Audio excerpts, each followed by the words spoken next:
be out there.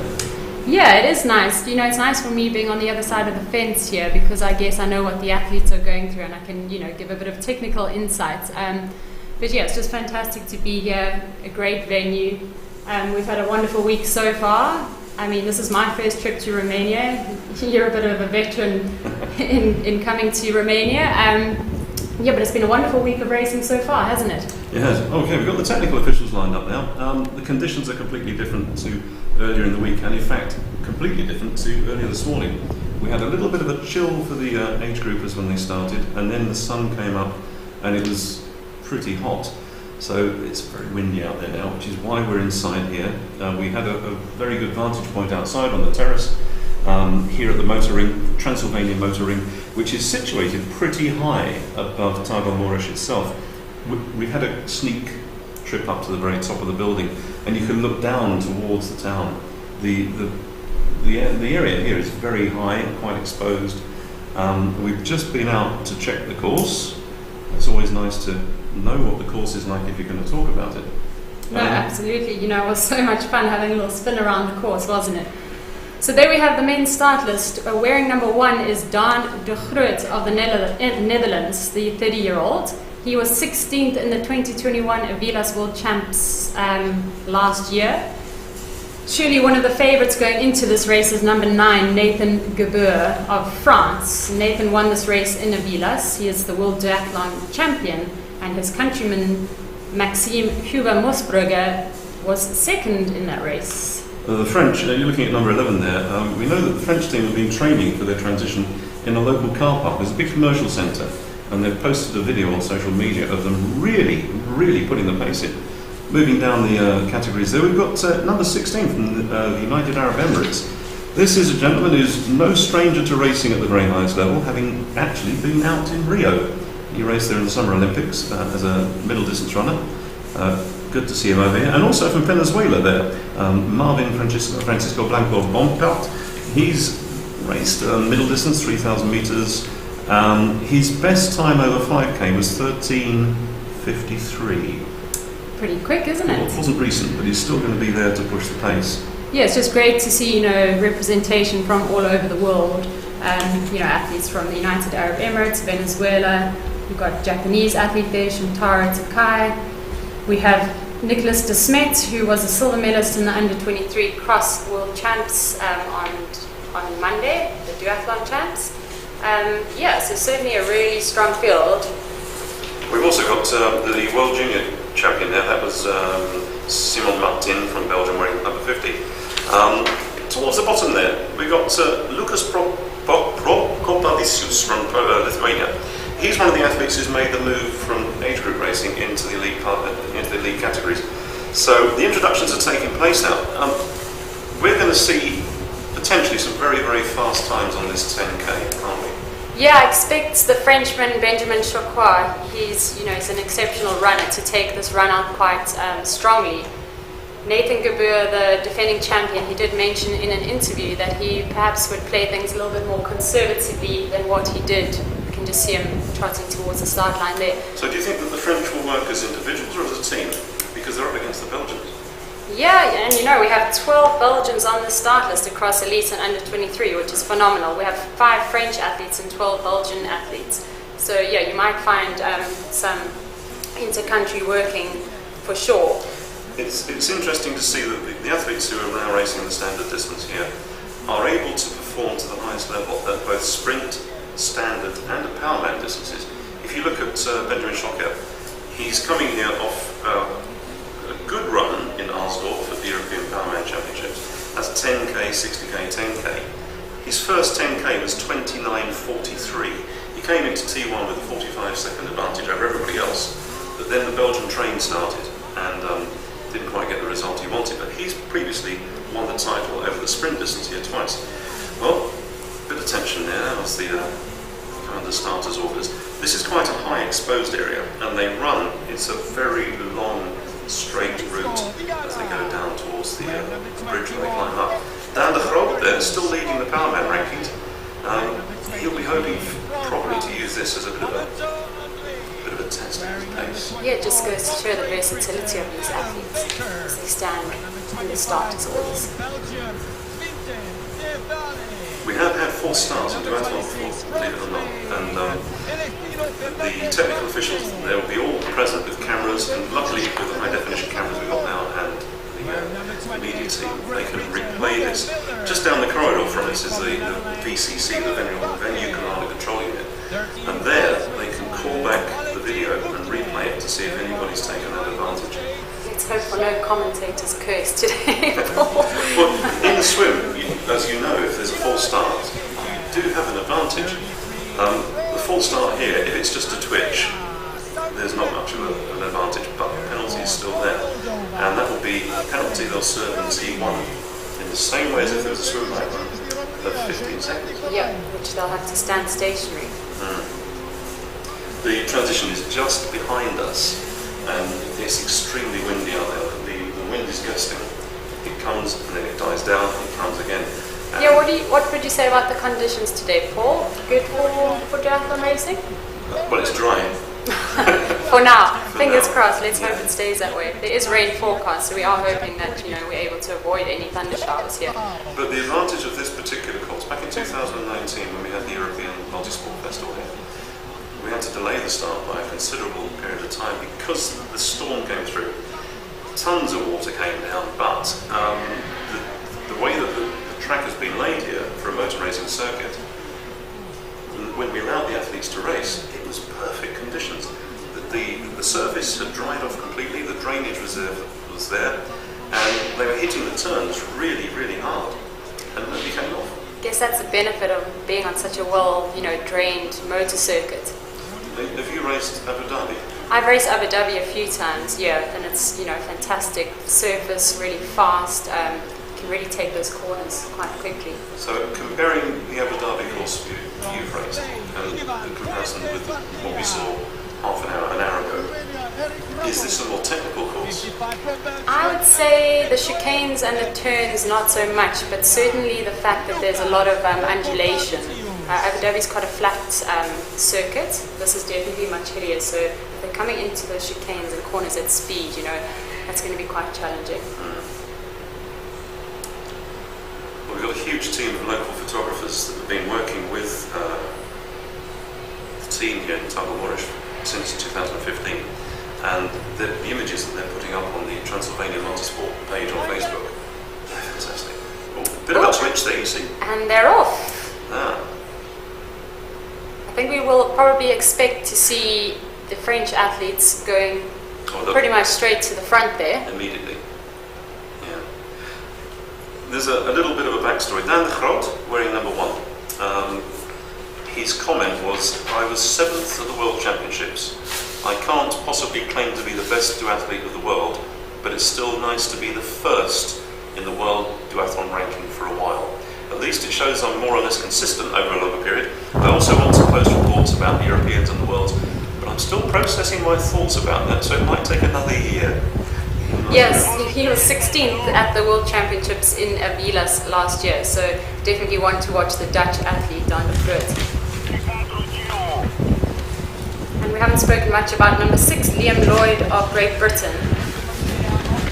He's now pretty much moved up to long distance triathlon, but he's maintained his love of duathlon, so I'm sure we can also expect to see him fairly high up the field today. He's proudly Welsh, studied in Leeds, but he's also mixing and matching this by racing on the triathlon circuit.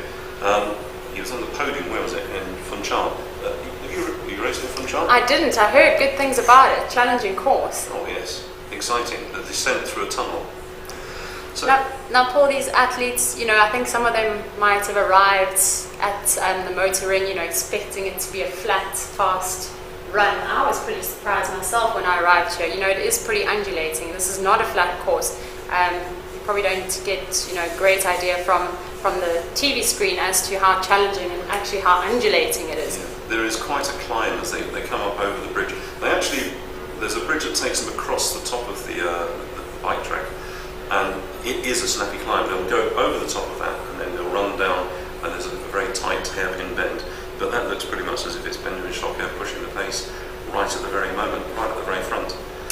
In the race last year, which was the downtown sprint, there was a crash in front of him. I'm sure the footage is there somewhere, but he avoided the crash by jumping over the cyclist in front of him. That's some skills, isn't it? Yeah, you can see now that rise. Yeah, up. that's an incline. They climb up over this bridge, and then it's a little bit of a decline where they do a dead turn. Then they'll turn around, come back on themselves, and then it's quite a nice long run-in back towards us where we are at the transition area. So Vincent Beerings there of Belgium, 33 years old, number 7. He was 4th in Avilas. He's got a 28:57 10-kilometer PB, so we would also expect to see him, quite up in the front on this first run. Well, look at Finton Stewart there wearing the colours of Ireland. This is his international debut, and he's rubbing shoulders with the leaders. Talking about the fastest over 10k, Arnaud Delay, that's it, number 3, wearing the Belgian colours. He was having an attempt in March this year to try and beat the Belgian national record of 28:07 for 10k. He clocked 28:42. So here they are. Yeah, we should get a split here, but it looks like it's the Frenchman Benjamin Chocois in front. Hoping that the timing mats are working. It did look like Liam Lloyd, a Great Britain tri-suit, up alongside him. But hopefully we'll get some time splits soon. It's interesting when you have the mix of the under-23s and the elite together, because you don't quite know how the under-23s are going to perform. If you turn the clock a long time back, when we first started to mix them, some of the under-23s said it was great because I got in the right position for the bike. Others said I ran completely out of my plan. I intended to run at a certain heart rate, a certain pace, and I got excited and I went off with them and I fell apart on the bike. Choquet taking an inside line there, he took the outside line on the timing mat area, but there he is following that line around. That looks like Matt Smith there from Australia. Yeah, it's nice to have representation from Australia. I think the Australian and New Zealand athletes will be really happy to be racing internationally again. They've been fairly isolated and not had as many race opportunities as perhaps everyone else. Now that was the comment we certainly got in Arzakena with the Australian athletes, saying their points were quite low because they simply didn't have the opportunity to race anywhere.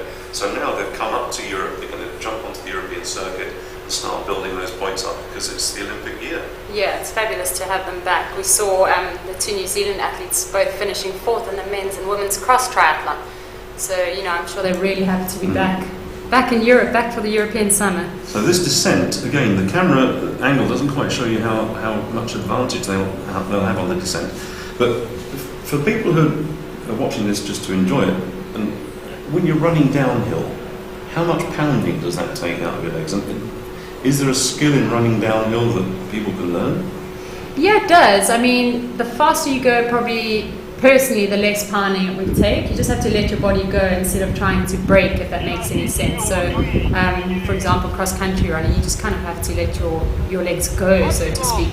So, these guys are really strong runners. They're really experienced runners. So I'm not so sure that, it'll be too much of an issue at the moment. But certainly, perhaps off of a hard bike, they're going to feel it a little bit more in their quads on this descent. There was certainly no slowing down for Thibaut Smet. His pace up on the hills, he was consistent, and it didn't appear that he had any difficulty.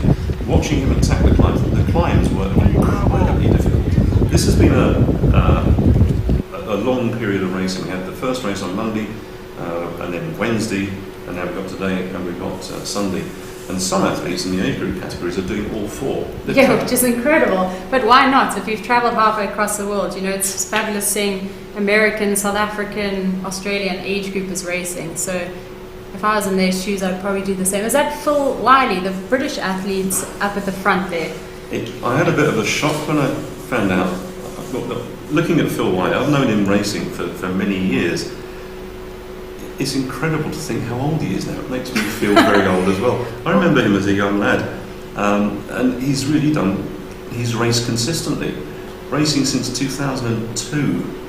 I'm only laughing there, Paul, because, I'm 40 and I was racing up until I was 40. So, a huge respect to Phil, and to see him up there, that's fantastic. No, in fact, it's Hugo Milner British athlete Hugo Milner. I think he might be making his debut today. Yep, number 28. Graduated. Now Hugo Milner, there's a story. Graduated from Harvard. Fantastic. Yep. Sustainability. That's what he's sustainability and research and data analysis. Beyond me, but first time we've seen him out at this level. I think we have the young Nicholas de Smet there. He looks like he's having a tough day. I'm sure those legs are pretty shredded after that cross duathlon. Yeah, it's okay. The advantage he has is that he's now at the top of his level. But there we're getting a good shot of the leaders. We've got Benjamin Chocard, Milner, Kabir, the young Irish athlete. So it looks like there's a pack of about 12 or so up front there. Yep. So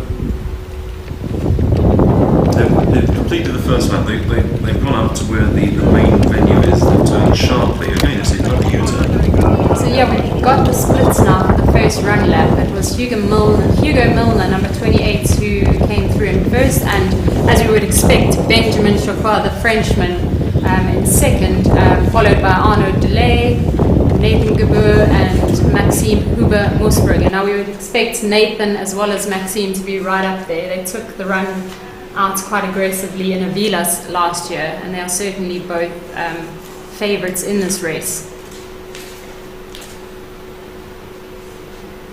Well, the 10k time in Avilas was 31:48. Entirely different course, but we're looking at that sort of figure. The age group race this morning, the winning time was 1:47. That's rapid, but this course is fast. It's a beautiful surface, so they're going to be able to get up a lot of speed on that bike. So it looks like we had 14 athletes going through there together, and then there was a little bit of a gap of about 6 seconds to Vincent Behrens, who's just off the back of that group of 14.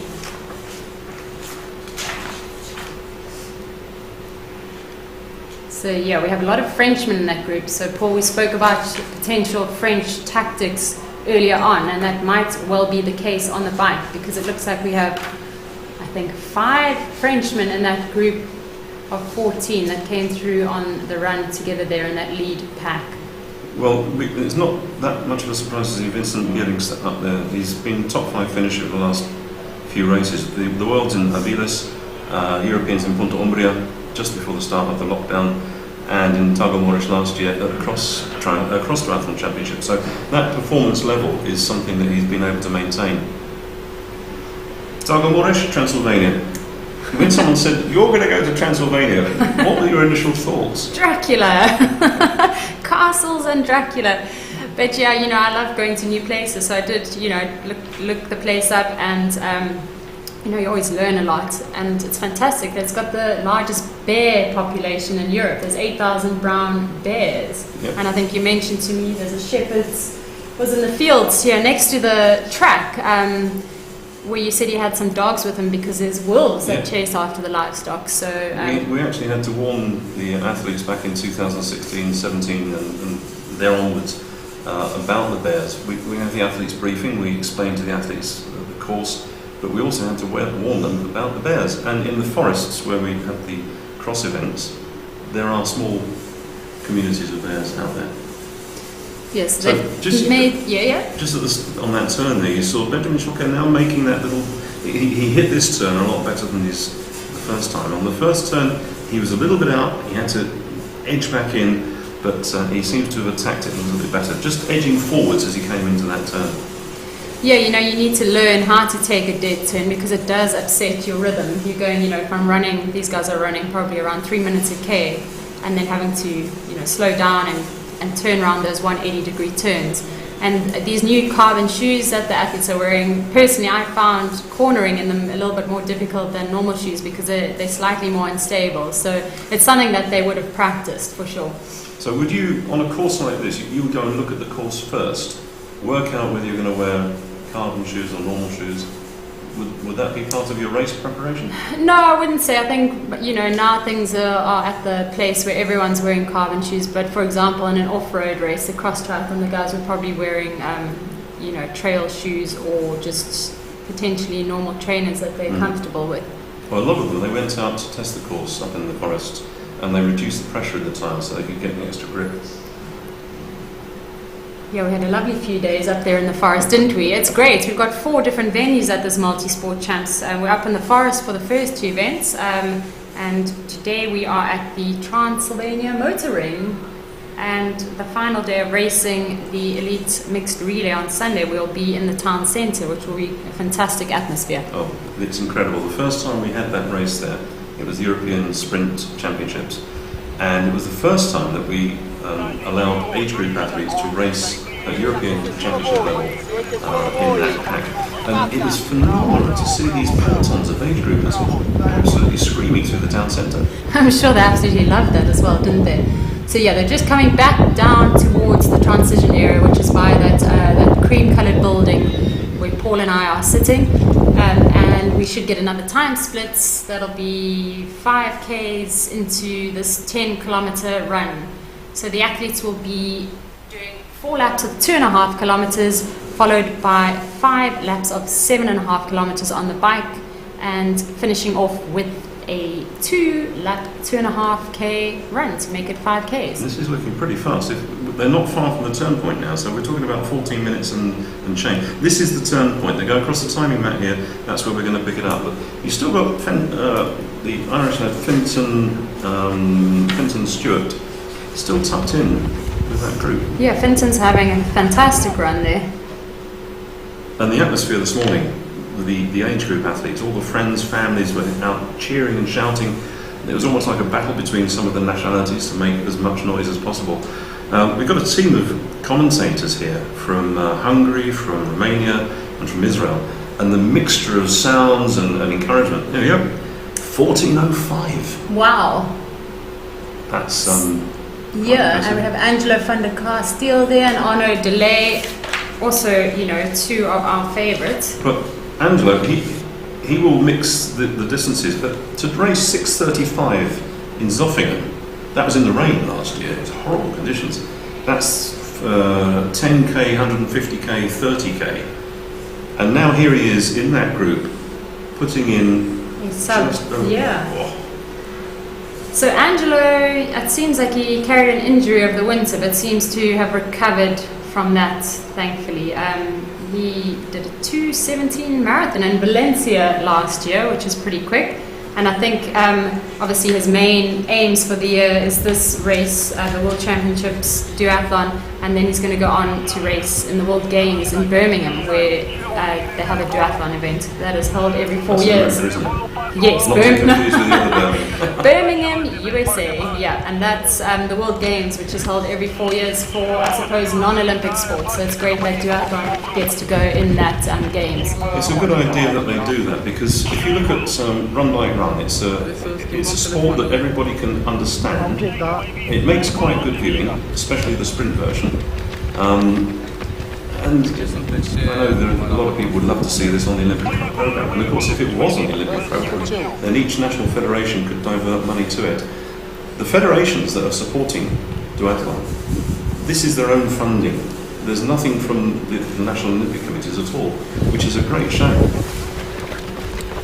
So coming through in 3rd place after the 5K mark, we had Andrea Sanguinetti, the Italian athlete. Now, we don't have much information on Andrea, but this is his debut World Triathlon event, so we've never seen him race before, so it's interesting to see him right up there. He's actually part of the Polizia di Stato, so the Flamma Oro, from the Golden Flame. The Italian athletes tend to be supported by the police or by the Carabinieri, so it's good to see that this government support is really strong in Italy. Yeah, I think they've had the military triathlon champs in Spain. In Aviles this weekend? Yes. Yeah, and we've got Benjamin Chokwa, came through on that lap 2 of the run in first. The other Frenchman, Maxime Huber-Mosbrugger, and the young Krillin Le Bayan, also the French athlete, were in 4th and 5th. So the French are in a very good position at the moment to extend this command of the run into the bike, and it will be very interesting to see if any tactics are employed. Yeah, we spoke about that a little bit earlier, and for sure, you know, we have the French are outnumbering everyone in that first group of, which is now actually withered to 9. There are 9 athletes running together in that first group, and a further 8 seconds back, we have that following group. You mentioned that marathon time. Well, Benjamin Schockout, he started the 2022 season with a 2:09:29 in Seville at the marathon, and then 1:03:38 in the Paris half. But last weekend he was racing a 10k in Paris, and his finish time was 32:27, not particularly fast for him, but he'd stopped with a fellow athlete to help another athlete who was suffering. So he and this guy called Jan Schrub, they're both 5 and 10k runners. They helped us runners to the finish and still crossed the line in 32:27. Amazing, that's a great story. Yeah, so the young Frenchman, Crelan, ranked number 11th going into the race. He's 2 times European under-23 champion, and one of those championships was actually here. So, you know, he has experience of racing in Romania, so to speak. So well, that was on the downtown course. Right, yeah, so not on this course, which is vastly different, but he obviously enjoyed his trip to Romania and he's back for more. It's funny, if you look at the not just the elite, but the age groupers as well, those who came out here at the very start in 2016, they keep coming back. Why did it come to Targu Mures? Well, back in 2015, they had the Balkan Cross Duathlon Championships. And we went out from Europe, or ETU as it was then, Europe Triathlon as it is now, to look at the course and to see how we could make it improve upon it. They had a great course, but we turned some things around, and in 2016 it became the first ever, second Cross Duathlon Championships. And it's built since then, and the dream of the organiser, Peter Klosch, was to bring a World Championship here. Sadly for everybody within the sport, he died in the November of 2019, but his brother and the family, and it's not just the family, it's the bigger family, they've really worked hard to bring this World Championships to Transylvania. And if you think people from Australia, New Zealand, Canada, Mexico, Singapore, Hong Kong, all over the world who come here, and their families go, where?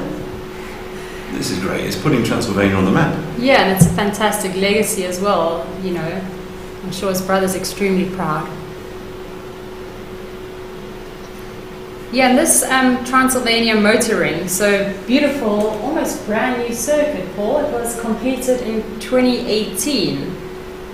It's built for speed, isn't it? You can see that from all the rubber that's left on the corners. They use it up here. What was the laps mean more smiles, or smiles count? More laps means more smiles. I don't think that's going to be the case for these athletes today. I'm sure they'll be quite happy to be finished after this incredible. You can just see the trees on the right-hand side there, Paul. It just shows that it is pretty gusty. The rain for now looks like it's holding off, and the sun, in fact, has come out. But the athletes have been speaking about the wind being a factor on the bike today. Yeah, there's a couple of sections. The design of the course, it doesn't take you in laps around the course. It takes you around the course, then turn, come back, and there are 2 dead turns. So you see all of the course, but we use both sides of it. It's very cleverly designed to get the maximum effect. So the areas we've found that are exposed are actually where the wind is going to be strongest. At this time of the year, and as the weather is developing today, the wind is really hitting the top corners. Yeah, that might well become a factor on the bike. I think we just saw Lloyd there. I think he's having a tough day.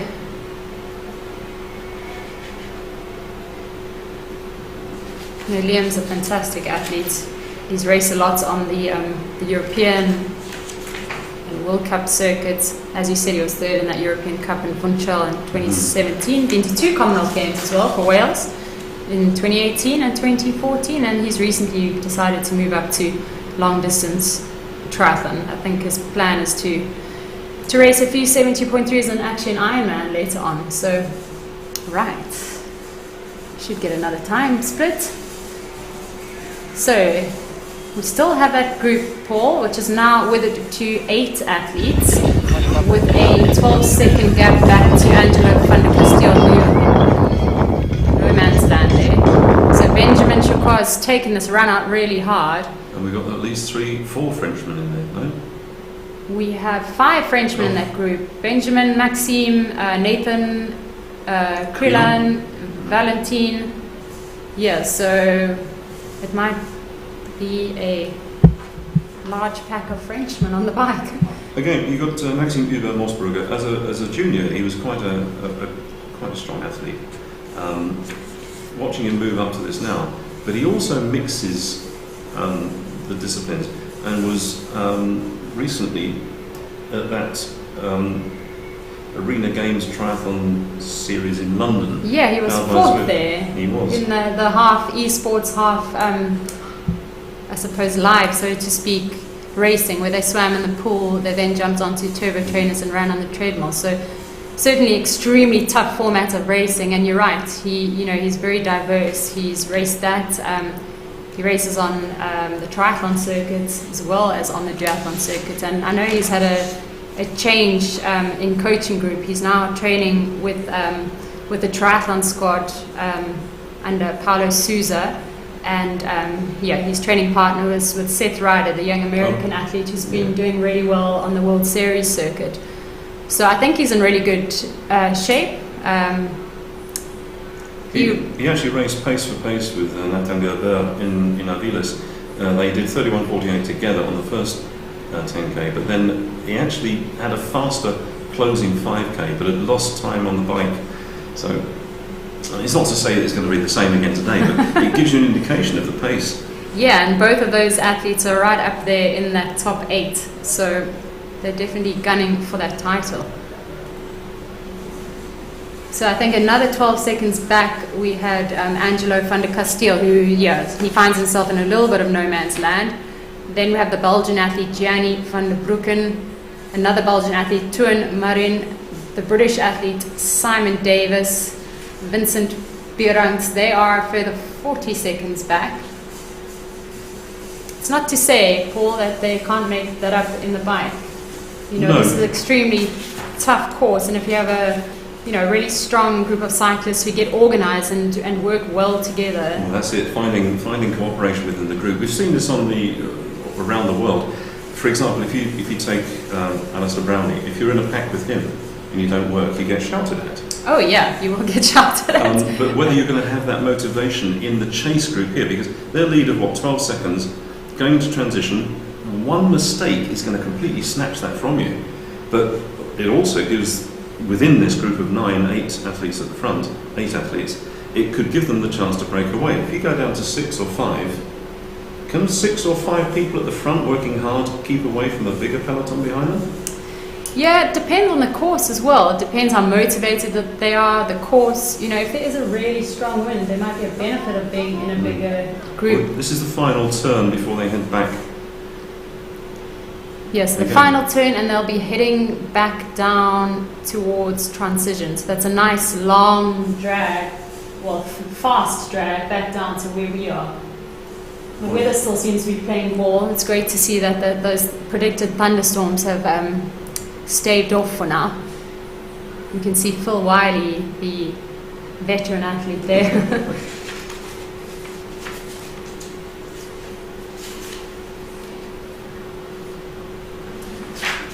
Again, Phil Wiley is one of the athletes who's come through from age group racing. Made his debut in Cancun all those years ago. And he's built up and gradually moved into the elite ranks of duathlon. And it's nice, for example, that the age group athlete who won this morning, Philip Tyndall, I think he was, from Great Britain. His pace today, I would hope that the managers for Great Britain look at him and realise that there's a potential for him to move into this category. But the longer distance races we saw in Alsdorf for the European Powerman Championships, a young Welshman called Ben Goodfellow.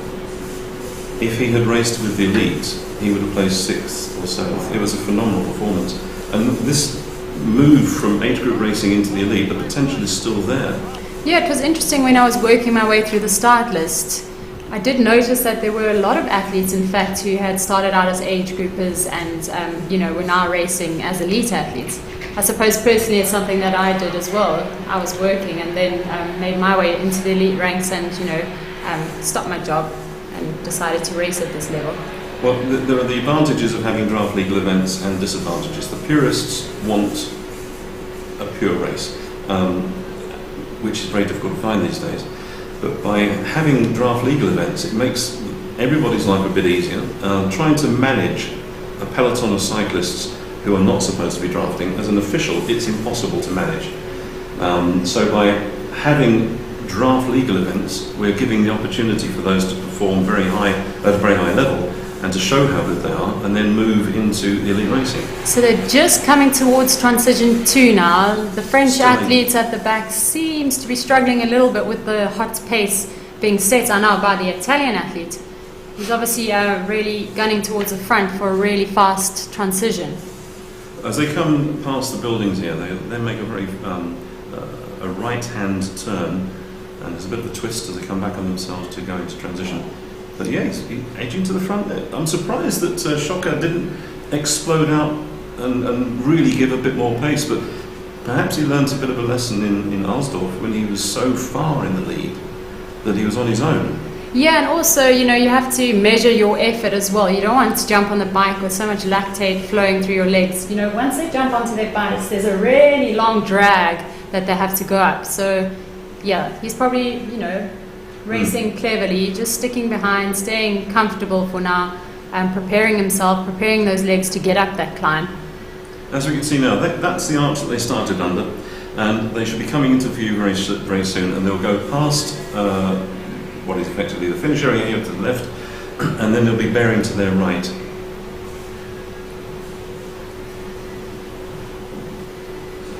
So the officials are all in transition now. The view we have here is towards where the athletes will be coming in. The elite male athletes will be going out to the right-hand side of the screen, and we can hear the noise already. Yeah, we can hear the cheering behind us. So this is where... Right, so Andreas Sanguetti, the Italian athlete, first into T2. Look at that transition. Now, he looked over his shoulder. Was that to check on something at his bike position? Or he's dropped. His shoes detached. Oh no. So we have 8 athletes there in that front group. Now, as you leave transition, there's a very slight downhill, but then it starts to rise. I think that was Arnaud Delay, the Belgian athlete, who unfortunately lost his shoe there. Well, that's a shame. He's the one who's been so consistent. Gold medals in Duathlon in Ibiza, under 23 men, and in Fyn, the World Championships back in 2018, again as an under 23. Yeah, and he had an interesting race in Avilas last year. He was 3rd, but he had some severe cramps and actually had to stop a few times. I remember commentating on the race, and he kept disappearing off the back of the front bike group and then reattaching himself. So, and we didn't know at the time, we thought either he had a mechanical or some type of issue, but it turned out that he had some severe cramps that he was dealing with. But he still managed to pull out a bronze medal. So 1 way off the front and then 4 chasing.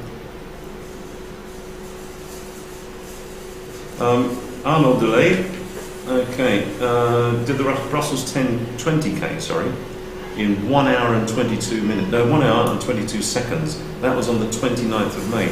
So on the back of that, he's come here knowing that he's really firing on all 4 cylinders. Yeah, and I think he ran a 13:48 5k in Monaco back in February. So he's obviously backing his run form at the moment. I think he ran a lot of cross country over the winter and a lot of running races. So he's obviously confident in his running at the moment. We just saw one of the technical officials moving across the transition area there to take a photograph. Does that mean a penalty, Paul? Well, that's the decision of the head referee. The way it works is that the officials in transition they've taken photographs of all the positions, they run a video through it. Each individual position is recorded, and then when T1 is complete, they will go through to make sure that all used equipment is in the box. Nothing has been discarded outside the box. And that's a safety rule, isn't it, Paul? It's a rule, and it's there for a reason. If you've got stuff scattered across transition, it just makes it really dangerous for everybody. Yeah, and the athletes, they know the rules, but, mistakes are sometimes made, and unfortunately sometimes a penalty is a consequence, isn't it? Exactly. We saw that on the cross duathlon. So that's the French athletes in the lead there. He's got quite a substantial, he must have had an excellent transition. Yes, but is he going to stay there, or are they going to push? We had one of the guys who's a cyclocross athlete. He regularly races the circuit on the cyclocross, and he didn't put his helmet in the right place. He didn't put his helmet in the box. He left it on the bike. Cost him 10 seconds or 15 seconds, which was a real shame because although he still came home for silver, he got the penalty. Yes. It could mean the difference between a gold and silver medal, couldn't it? They're not petty rules. Now, the blue vest there is the head referee. You saw him just moving the shoes back. That wasn't. That was just to make sure they're back in position. Those shoes will be used later, so it's not used equipment because the athlete is going to use them for the second run. Correct. Yes. Any question about a penalty will go from the official in transition to the head of transition, from the head of transition to the head referee. And it's only the head referee who makes the decision. Well, let's hope that there were no penalties. Nothing's come up on the system as yet, but yeah, so fingers crossed, no penalties at the moment, but we will certainly keep you updated. So you've got a peloton there is 6, and the solo rider out That front. is a Frenchman. That is a Belgian athlete. I think that, in fact, is Angelo van der Castile, who's stuck between those two groups. So there's that group of 8, and further 6 seconds back, Angelo jumps onto his bike, and then a further 40 seconds back from that is a larger group of athletes. So Angelo finds himself a little bit in no man's land, which is a tricky situation to be in because, does he really push himself and try and catch the guys in front of him who are only 6-7 seconds in front, or is he going to sit up and wait for the group from behind and then they can work together? Well, once we get down, now this is on the way, as we were out earlier, they're going to be rising very soon to the highest point on the course, and that's where it's quite exposed and windy. We had a spin around in the car earlier, didn't we, Paul? And I was holding on to the edge of my seat. I thought I wasn't going to live through it. It was good fun, but it gave us a really good idea of actually how technical some of those corners are. There's some off-camber chicanes that the guys have to go through. The way out that they've travelled is probably the more technical of the turns, but on the way back, because you're reversing the course, somehow it seems to open up the course. When you were sitting in the vehicle looking at the course, were you automatically thinking of the best line that you would ride? I was up to a point before I thought we were going to lose our lives. But basically, the athletes would have ridden this course yesterday. They would have checked which lines they were going to take. They would have checked those chicanes. They would have prepared. So, perhaps not necessarily at the speed that they would be racing, but, certainly they would have checked out the correct lines and, hopefully know how to take those corners, those tight chicanes. The skies, look at that, it's just massive. The position we are in, so high up above Targu Mures, it just looks wonderful. We've had a chance to really take in the panorama here, and as long as the rain stays off, it's going to be fantastic for the rest of the day. Yeah, I'm so glad those thunder showers haven't come through yet, Paul, and the sun's back out, which is lovely. We did have some thunder during the week, haven't we? You heard it rolling around. I was in town yesterday, but apparently the heavens opened yesterday here at the track. So let's hope that's not going to happen today. We have the women racing later on, I think at about 4:15 local time. So let's just hope that the weather holds for the ladies' race. And then we've got the juniors, of course. And it's going to be interesting for the team managers because they're going to pick out the juniors from today's performances to make sure that they get the best teams for the mixed relays that are taking place on Sunday. Indeed they will, yeah. And that's going to be exciting, isn't it? Well, relays, you've raced in the relays before, and I know as a kid at school, if you're in a relay, you always ran a bit harder. Yeah, the relays are awesome. Not only for the athletes love them, spectators love them. It was a wonderful addition to the Tokyo Olympic Games. I think the relays here to stay. it's just exceptionally exciting, and I'm looking forward to watching them race around the city centre on Sunday. You raced in Glasgow for the Commonwealth, didn't you? Yes. That's when Thomas Bach came to visit with the team from the IOC, just to see how good our relays were. And I think in Glasgow 2014, that was the best, wasn't it? Oh, it was fantastic. That was one of my career highlights. It was a fantastic experience, wonderful crowds, and let's hope that relay's here to stay, Paul. Well, I think once again, triathlon and multisport is leading the way. On the back of triathlon saying we're going to mix genders and we're going to have a mixed relay, then I understand that there are other disciplines within the Olympic programme that are saying, triathlon's getting it right again. We need to have a mixed relay for track and field and swimming. Why not? We're an inclusive sport. Yeah. Triathlon, right from the very start, has said there will be equal prize money for men and for women. It's right from the very start of the sport. Being at the forefront of gender equality, that's for sure. Equal prize money, the mixed relay. And you had a commentator with you a couple of days ago. Somebody Yes. who's particularly well known in Great Britain, and there was a story that I told you about her. When we had the second ever Ironman branded event in the UK, that was up in Llanberis, and there was about 1,600 athletes racing. Cold swim, mountainous bike course, and the run went straight up to a pass and straight back down. Richard Jones was the winner. He's a tall, blonde Welshman, looks like a Viking. The second fastest run of the day was Annie Emerson. Incredible. And I'm sure she would love to have had a go at this course. Yeah, it was lovely having Annie alongside me, calling the cross triathlon and cross duathlon champs earlier on in the week. She was an incredible duathlete and triathlete back in her time. Yeah, so we still have that group up. So it looks like they are I think we've got 8 in there. 8 now, so that's grown to 8. So we had the Frenchman off the front, and it seems like that group of 7 have now caught up to him. I think Angelo van der Castile is still caught somewhere between the two groups. They've got a nice bit of space here, so the camera team, they may at some point be able to get alongside that. The conditions out there, somehow the light out here is so intense that we can't see clearly who the athletes are. And in the forest, it was incredibly difficult because you had this dappled effect through the trees. It was intense inside the woods. So the media team were working overtime trying to get really good images of the athletes as they went round. All of those photographs are available up on the Transylvania Multisport web Facebook page, and they're being shared on Instagram. And if you want to have a festival that really shows people having a great time, from the juniors right the way up to, I think, 75, 79 was our oldest category. It's just fantastic, isn't it? You know, having athletes range from 16 through to, as you say, 75 to 79 age group. I think that was Benjamin Schocker just taking a very, very tight inside line there. And we noticed on those sharp corners, the edge of the track was really very well maintained. Yeah, it was, and we can actually see them outside our window behind us, coming down towards transition, where they will do a dead turn and start on the second lap of the bike.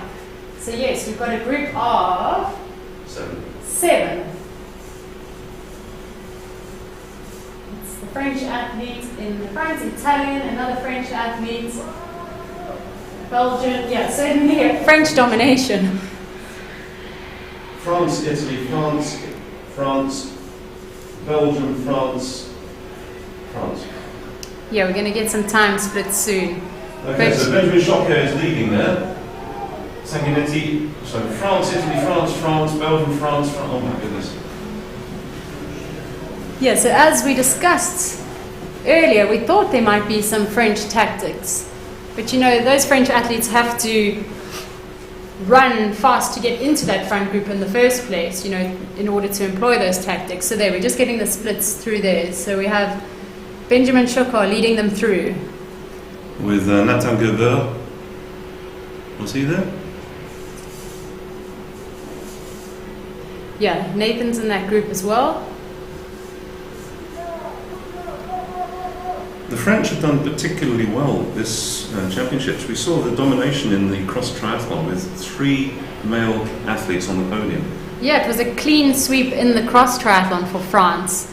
First, second and third in the elite men's race. And wasn't that a fantastic moment where they all stood on the podium singing their anthem together?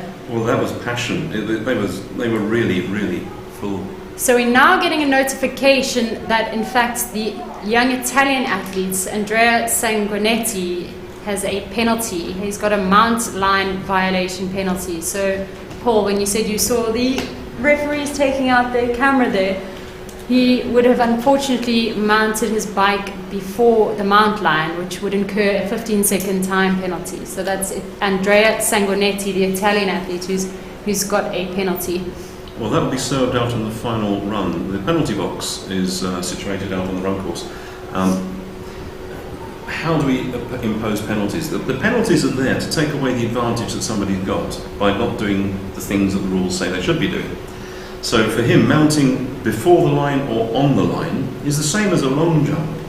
You don't get a long jump world record by jumping on the line or... No, you get a red flag. Exactly. So that's why the rules are there. No, absolutely, and that's understandable. So yeah, he'll be able to take that penalty either on the first or second lap of the run. He can choose. There's no set rule as to which lap of the run he can take that penalty on. So and also, if he feels that the penalties are not good, he can carry on to the finish line and get disqualified, and then appeal the decision.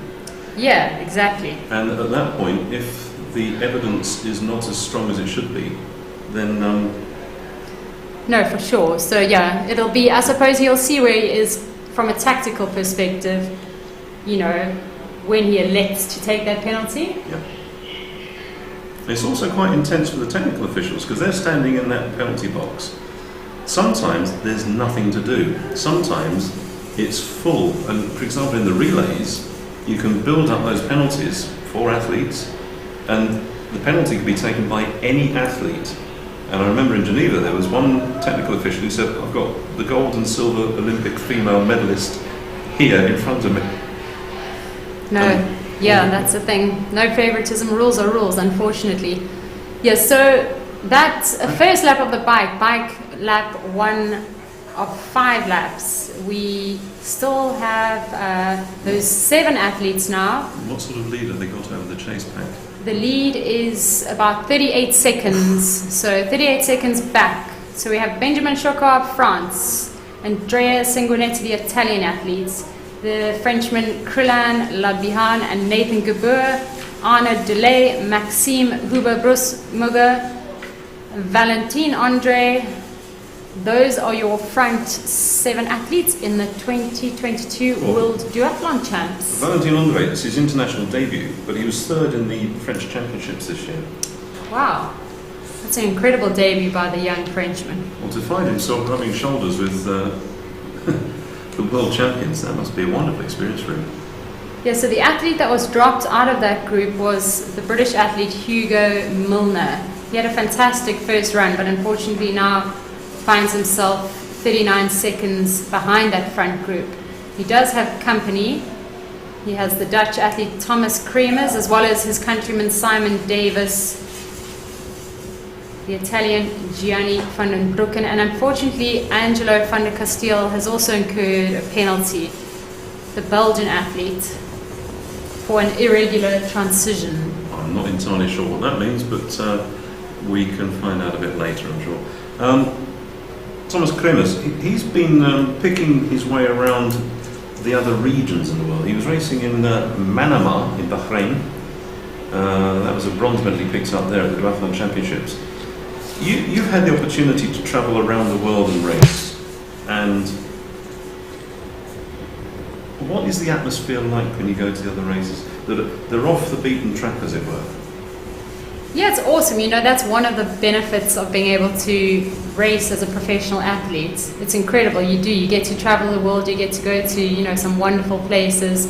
And certainly, yeah, there can be varying support at different events. I guess it depends where you are. You could be in a small town in the middle of nowhere, in which case, you know, there might be limited spectators, for example. But for the most, I would definitely say you know, the local people love getting behind an international event, and you know, particularly when they don't have many international events in their town. So you know, the smaller, you know, the World Cup events, the European Cup events, you do get to go to some incredible places. Definitely a benefit of being a top level athlete.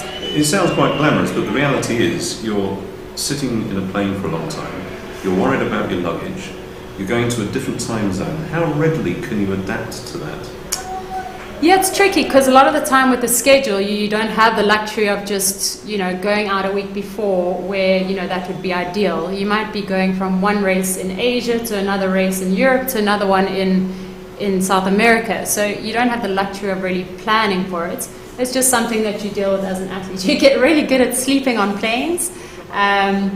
Yeah, just carrying enough water and food wherever you go. So if you do get delayed, that type of thing. But for Matt Smith, I know that Matt was having a real panic because he flew down from Northern Europe. He came up from Australia in about April, and he's going to stay as long as he can up here, move around, picking up the races. And he arrived, but in line with a lot of other people, because it was a very busy weekend last weekend in Europe. His bike didn't turn up. Oh, that's a He classic. was getting in a bit more of a panic. Luckily, though, the organisers, they had a huge support network in place. So had he not received his bike in time, they'd have one lined up for him. Another example, this morning in the age group race, a woman turned up and she said, "Look, I've left my contact lenses back home. Can somebody call me a taxi?"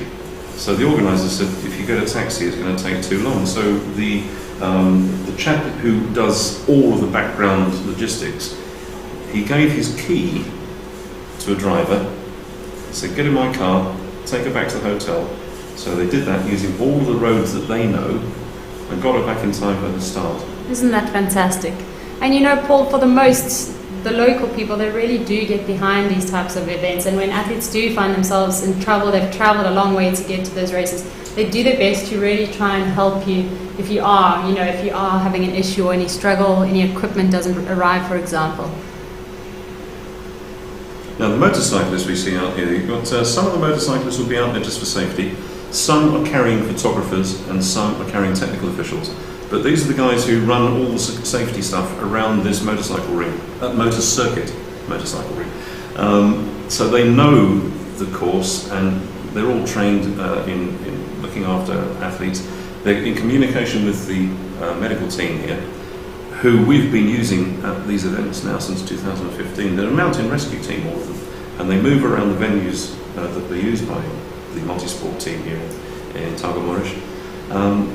When I sat down with them in 2016 for the medical briefing, it was so comprehensive. We have 2 doctors here, we've got 6 paramedics here, we've got a mountain rescue team there. The shortest evacuation point is 400 metres. I'm in charge of the hospital, the emergency section. It's all covered.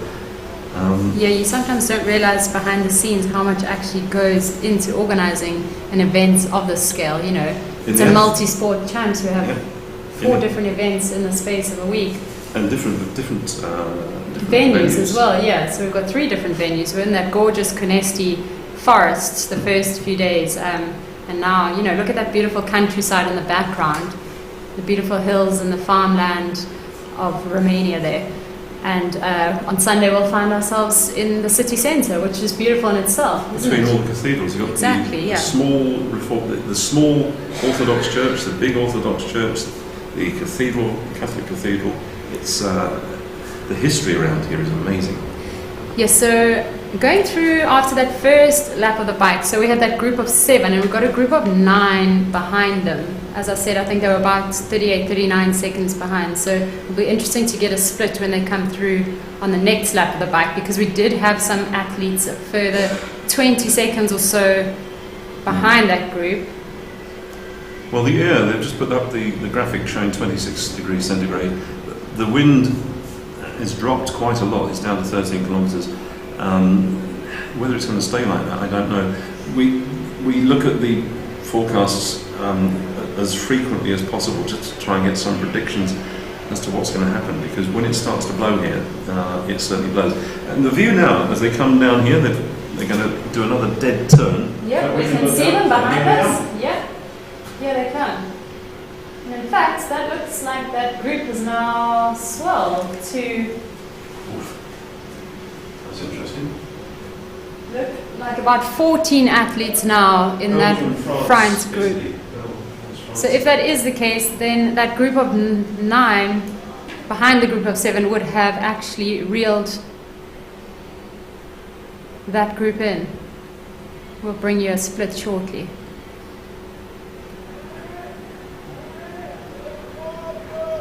But yeah, just speaking about that, the air temperature, Paul, you know, it's 26 degrees, but on the track, it's going to be a little bit warmer, isn't it? Because the track's going to absorb that heat. So, you know, not so much perhaps on the bike, but on the run, the heat might become a factor. But on a race like this, just under 40k, in these conditions, would you get through 1 bottle or 2? In warm conditions like this, potentially 2 bottles, and perhaps you would carry some water in the 1 bottle and a mixture of a carb and electrolytes type drink in the other bottle. And yeah, then just from a nutrition perspective, perhaps 2 gels on your bike, which you would possibly take 1 earlier on, bearing in mind they've run 10Ks already, so they're going to have to take some nutrition on, and then perhaps another gel, just maybe with 2 or 3 laps of the bike to go. And of course, if they're taking gels, there's another risk involved, and that's what you do with a gel wrapper.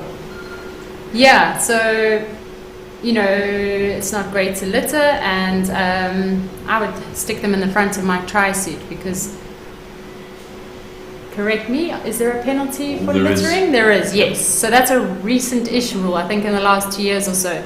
Certainly I, just for good measure, would stick it down the front of my tri-suits to avoid a penalty. You forget they're there, and then after the race you find lovely sticky gel all over. Yes, it's a penalty which will be served out on the run course. With the video coverage we have now, turning back the clock again, I think it was in Geneva where we had the European Championships. They had a huge screen, and it was Lisa Norden who took the penalty. In glorious Technicolor and super hyper slow motion, she threw the gel wrapper and actually watched it as it disappeared, and they replayed this a few times. It was a wonderful image, but unfortunately she got the penalty. Yes, so it looks like we have some time splits after that second lap of the bike, and in fact, yes, so that group is now swelled to 13 athletes. So those guys from the back have really cycled hard. They've made up that 38, 39 second deficit. We've lost a few as well from that group though, because that was a group of 9 who were chasing the group of 7. So it just shows the devastating effort and speed that second group were putting in to catch up to that front group. So Simon Davis there from Great Britain is an under 23 athlete. Yeah, and he's sitting on the back of that group, 13th place at the moment. Then yeah, the Dutch athlete Thomas Kremers finds himself in a little bit of no man's land. He's a further 13 seconds off the back of that group. So for Simon Davis there, GB under 23 athlete, an international debut, and he finds himself in that peloton there. If he can take an easy ride, then, well, clearly his run was fast enough to take him up to that position. Could be interesting. Yeah, if he can cycle sensibly there. You know, being on the back of the group is not always the best, because you can get a concertina in the group and you're putting a lot more effort in to try and get on the back of the wheel when you go past any technical section. So the best place to be on that bike is probably sitting in about 4th or 5th spot from an energy conservation point of view. The data they were producing for the sub 8 and sub 7 recently, I think it was with Joe Skipper's team. He was generating 240 watts on the back. The guys on the front were doing 430 or more. Yeah, that just shows you, right? Yeah, you get a massive benefit. I think you get a 30% draft benefit, and it becomes more so if you're sitting in about 4th or 5th place. Well, Kat Matthews, who did 7:31, I think it was, she came out here in 2018, and her history was mostly challenge and Ironman distances, racing. So she wasn't particularly well represented in the data that we had in World Triathlon and Europe Triathlon. And we didn't know what she was going to do, but I chatted to her dad at breakfast, and on the journey out to the venue, I rewrote the preview for Europe Triathlon, because I thought she's in with a good chance. She won the championship in her maiden name. She's an officer in the military, so if getting a European title then doesn't merit a promotion, I think 7:31 over the full distance certainly does. No, absolutely. And you'll see we have Nathan Kabir, one of our race favourites, is still in that group, and we'll be bringing you an interview with Nathan shortly.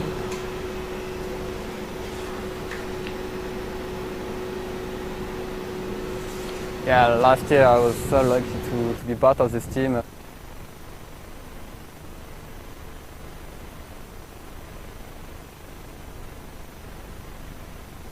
At the Worlds.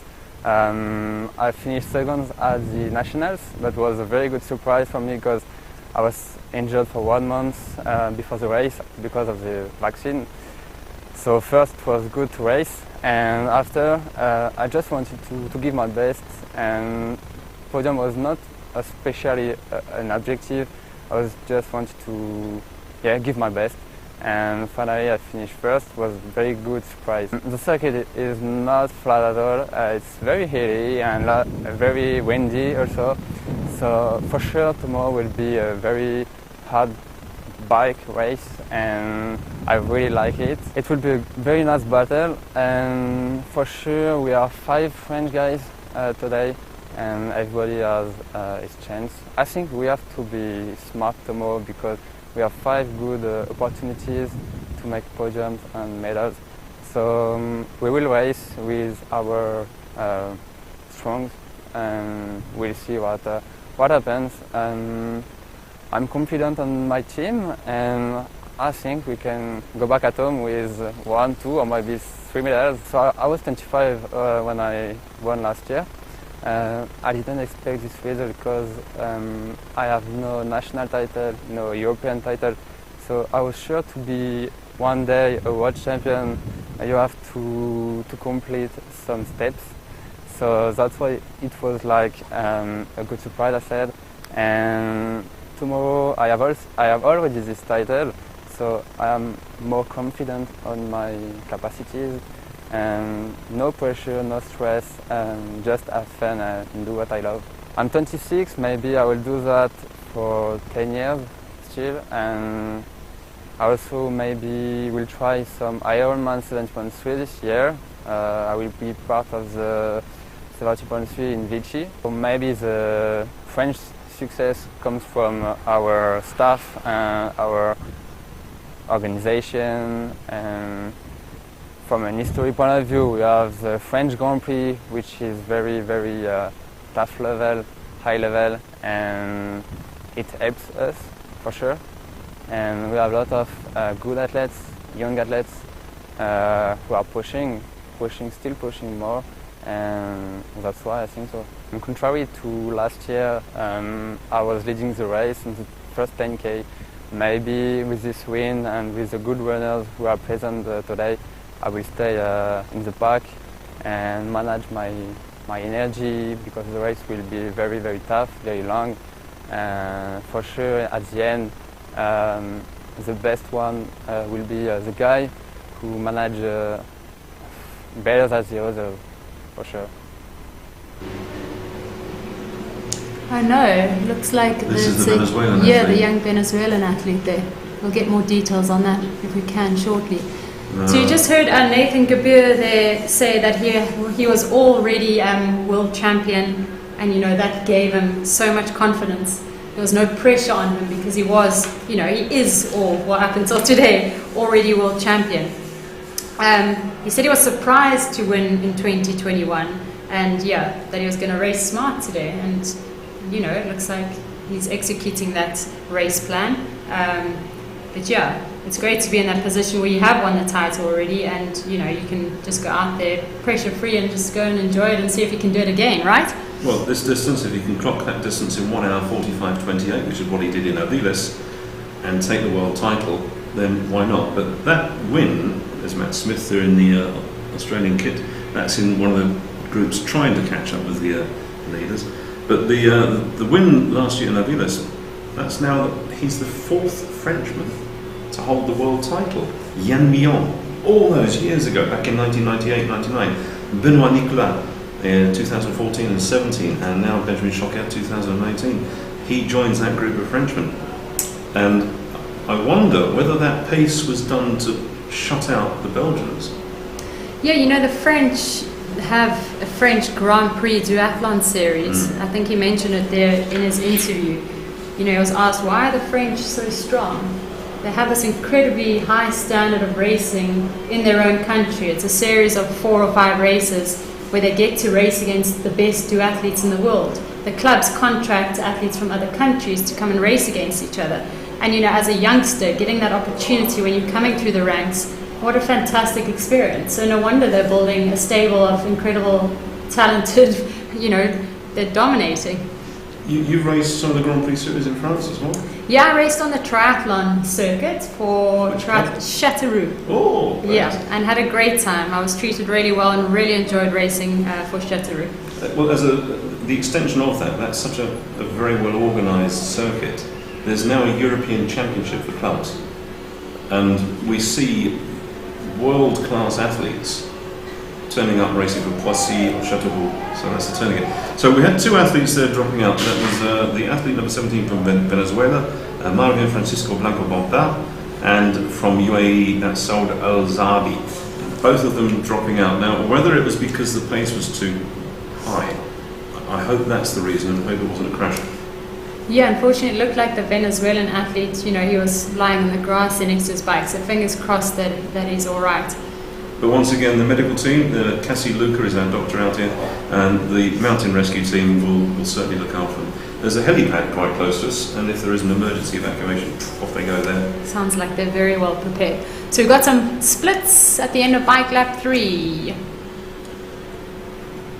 Still 7 in the lead, is it? Yep. No, it's still 8? It's still that group of 12, I think. Let me just confirm that with you in a few minutes.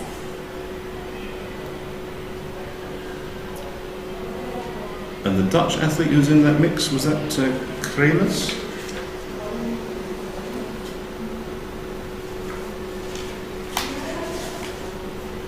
So,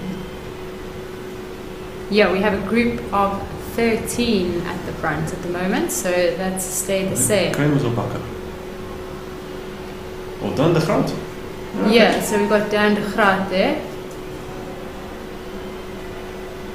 So we have quite a large group of Belgians as well.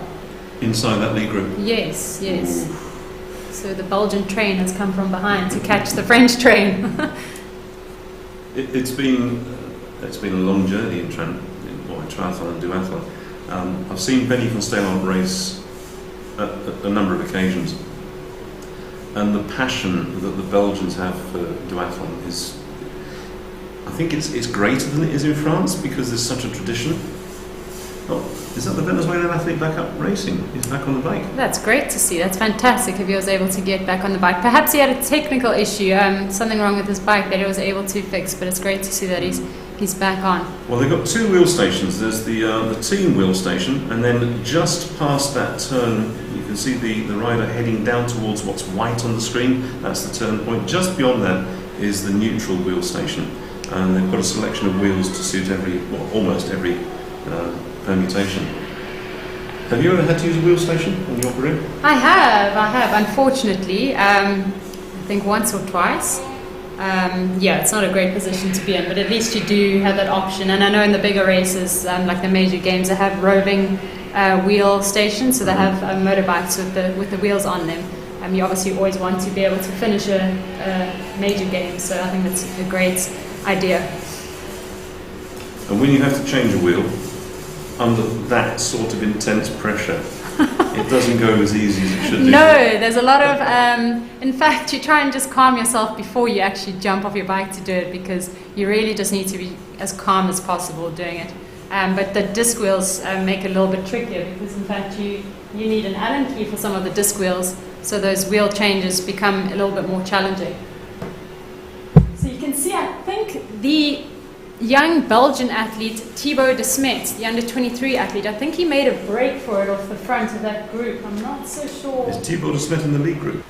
According to the live timing, he wasn't, but on my screen I have him there.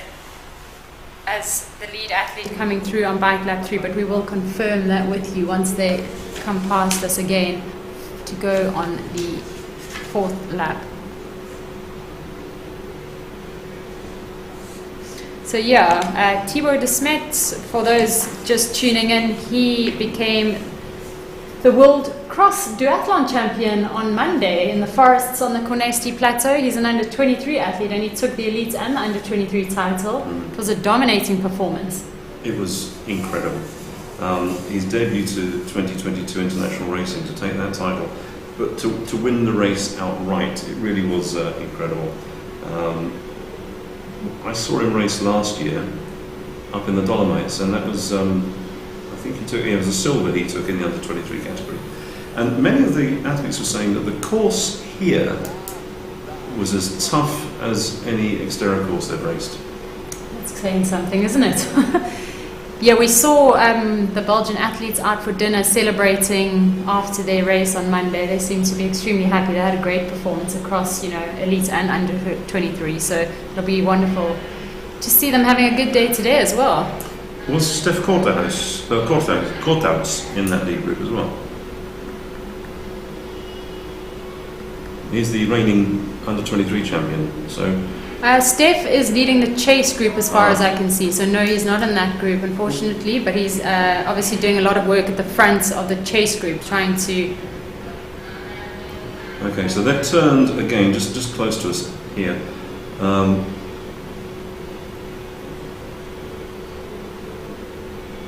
What we need to do, what time are they lapping at? Can you see that from the data they're giving us or not? No, not at the moment, yeah. So I know a lot of the age groupers will be looking at this and saying, okay, we can't really equate it because they're drafting and we weren't. The age groupers this morning, it was draft illegal. But when it comes to the downtown racing, it's draft legal for everybody. Yeah, the age groupers can all draft in the sprint duathlon on Sunday, which I'm sure will be really fun for them. It gives them an opportunity, I suppose, to experience, how it is for the elites when they race and are able to draft. But, the age groupers would have been on time trial bikes on this course, whereas these elite athletes obviously have to cycle on road bikes.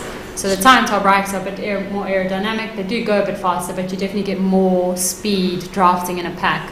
It was about a 50-50%, 50-50 balance. Some said, I really enjoyed it on the time trial bike. Others said, I think I've been better on the road bike. But we've seen at some of these longer distance events, World Triathlon WTS race athletes, your friends and family, yeah. Choosing to race middle distance events on road bikes.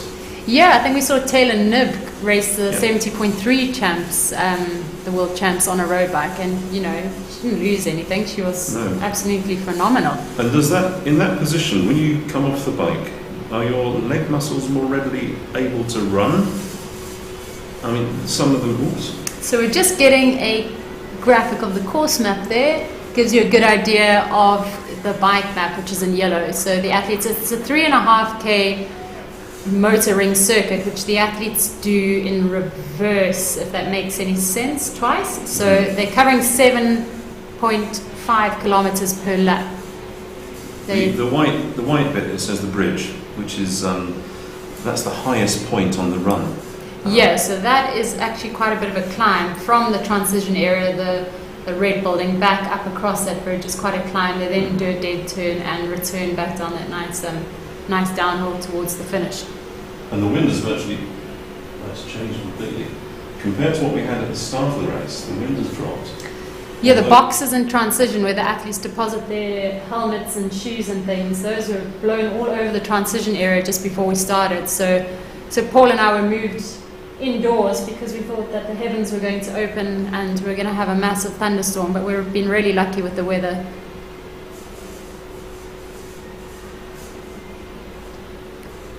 So yeah, we should see that lead group of athletes coming through after lap 4 shortly. We've been having the award ceremony for the athletes inside the medieval castle, which dates back to 16 something or other. I think for the elite, we'll be doing it up here, but the celebration of the age group athletes receiving their gold, silver and bronze medals takes place inside the medieval castle. The opening ceremony was quite dramatic. We had the Order of the Wolves of the Night They were the ones who led everybody in the Multisport Festival back in 2019, and they put on this display with fire, swords, flags that were being thrown through the air. It was quite a unique opening ceremony.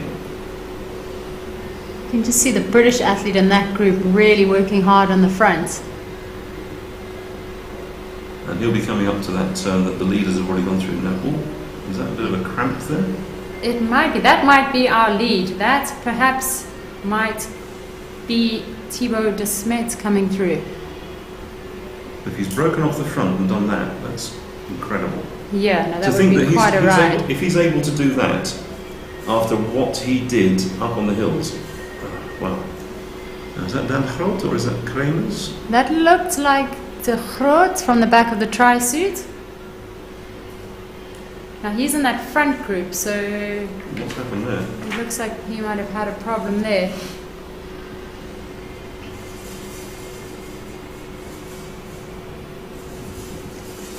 Yes, we're just getting a glimpse there of one of the groups further back, a group of 4 athletes there coming through the far end of the bike course.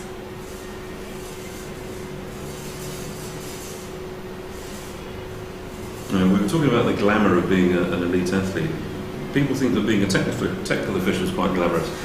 It can be, you can go to the fancy places, but associated with that, you'll be getting up at stupid o'clock in the morning and helping build, maintain and manage the race until it gets dark. All of these are volunteers. All of these technical officials have been through a massive education program that's managed by World Triathlon, and that is then given to the regions. So they're all... Right, so we can see our front group of athletes coming through. So it doesn't look like we do. We have a breakaway off the front. Yeah, France, Netherlands, Belgium, France. I think that's done. The group has splintered, so I'm not so sure if there's been a crash. There's a 7-second lead. Looks like. So it looks like we have an athlete out in front, followed by a smaller group of 4, and then a larger group of athletes after that. We will get some time splits to you as soon as we can. Okay. Right, so we have Nathan Kabir, who was leading that front group through.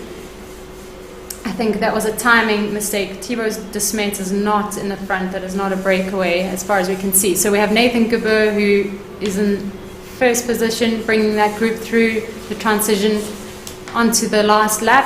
Dan de Groot, second. Thibaut de Smet. Thibaut de Smet is there. Krelan behind the French athletes. So those 4 athletes now have a 15-second time gap over that bigger group.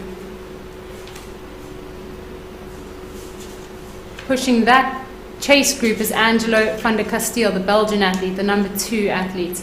And Maxime Huber-Musbrugge is also right up there with Angelo. And Benjamin Schocke is off the pace there a bit. He is, yeah. So we've got 13 athletes. We've got a breakaway group of 4 in the front, and then we have a group of 9 chasing, which is splintered a little bit into some smaller groups.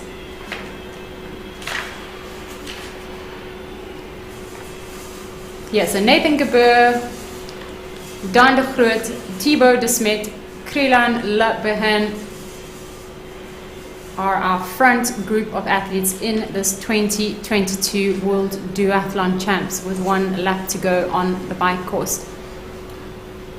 The chase group is then led by Angelo van der Kasteel, the Belgian athlete.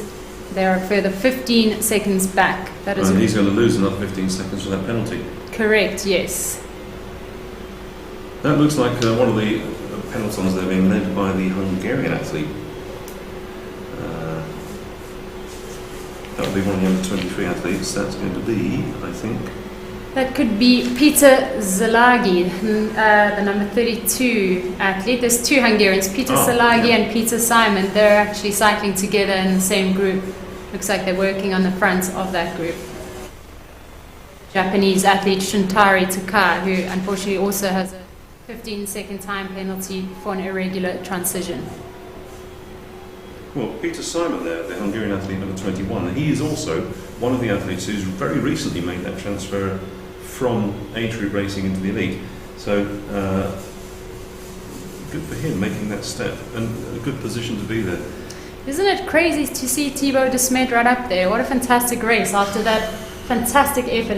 He's obviously recovered after Monday's win in the elite and under 23 cross duathlon champs. It's incredible.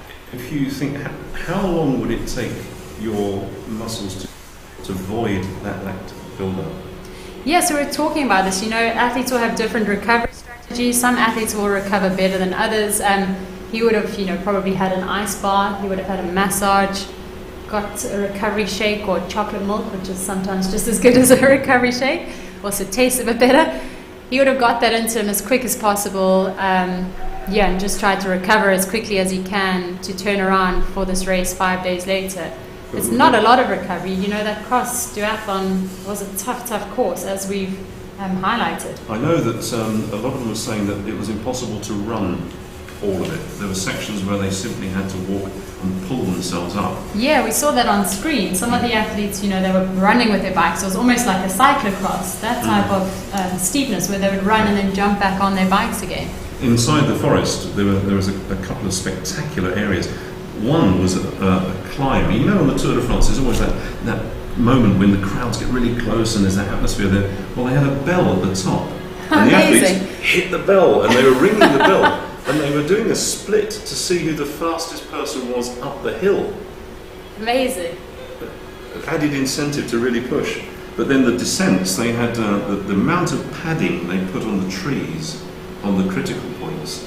I thought it was a warning to everybody. Yeah. You must be careful. The conditions up in the forest, it wasn't as muddy as we've had in previous years. It was quite dusty. The athletes were talking about the sand a lot and taking the correct lines with the loose sand, which seemed to be quite important. But obviously Thibaut de Smet, he must be a really technically proficient cyclist to be able to conquer such a technical, hard mountain bike course. And I'm sure he'll be putting those technical skills into use in getting around these really tight chicanes. Now he's the older of the two brothers. Yeah, so his younger brother Nicolas de Smet, he was also on the podium in the under 23 race at the cross duathlon champs earlier in the week, and he finds himself back in 26th position.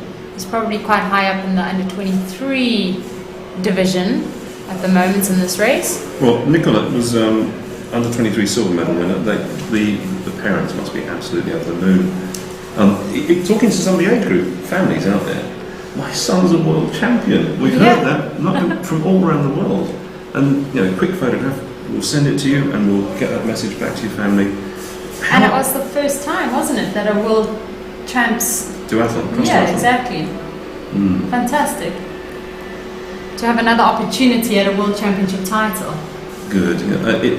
It's something for the sport that people are looking at. The multi-sport athletes have had a chance to do Ironman, they've had a chance to do this and do that.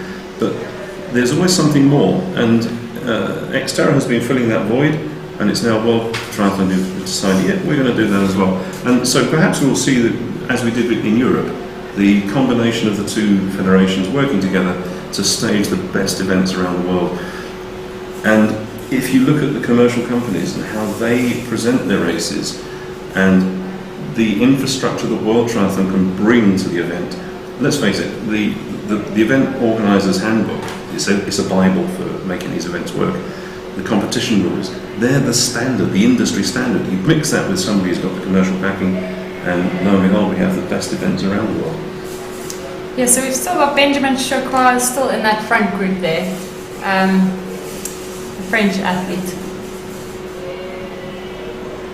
Sorry, I stand to be mistaken.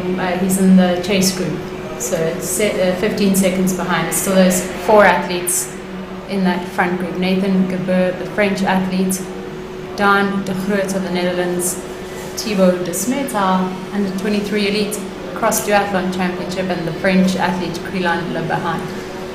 Have you raced any middle distance events? I have, yes. I raced Challenge Cape Town a few years ago. How easy is it for you to change your power output from a standard distance, saying at 40k up to 90k? Yeah, I didn't train specifically for it. I just did it for a bit of fun because it was the first, I think, race they'd had like that in Cape Town. So I just saw it as an opportunity to go and race it at home, so to speak. But yeah, you would certainly, you make more use of a power meter. These guys will use power meters in training, but it would be very rare that they would be looking at the power meters in a pack like this. You're dictated by the pace that everyone else is going, whereas on your time trial bike, when you're on your own, you dictate your power. So yeah, they'll certainly look at the data afterwards and probably be surprised as to the phenomenal power that they're outputting, but they won't be focused on looking and keeping to a certain power. Well, that's why I asked that, because if you look at Dan de Groot, he's more at home, you might say, in the middle and longer distance races.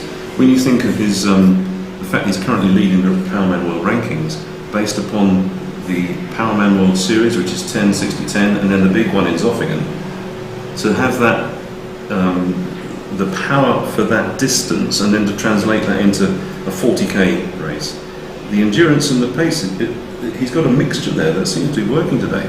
Yeah, he's an incredible, versatile athlete. He's done really well over the Powerman Duathlon circuit, and we know those are really tough, long races. He was 7th at the World Triathlon Powerman in Viborg, I think, this year, and 4th at the Europeans in Ulsdorf. So he's obviously really strong on the bike. You have to be to race non-drafting races. So he's taking those strengths into this race, and putting his cycling prowess to test these other athletes. I guess Thibaut de Smet, similarly, we know he's extremely strong on the bike.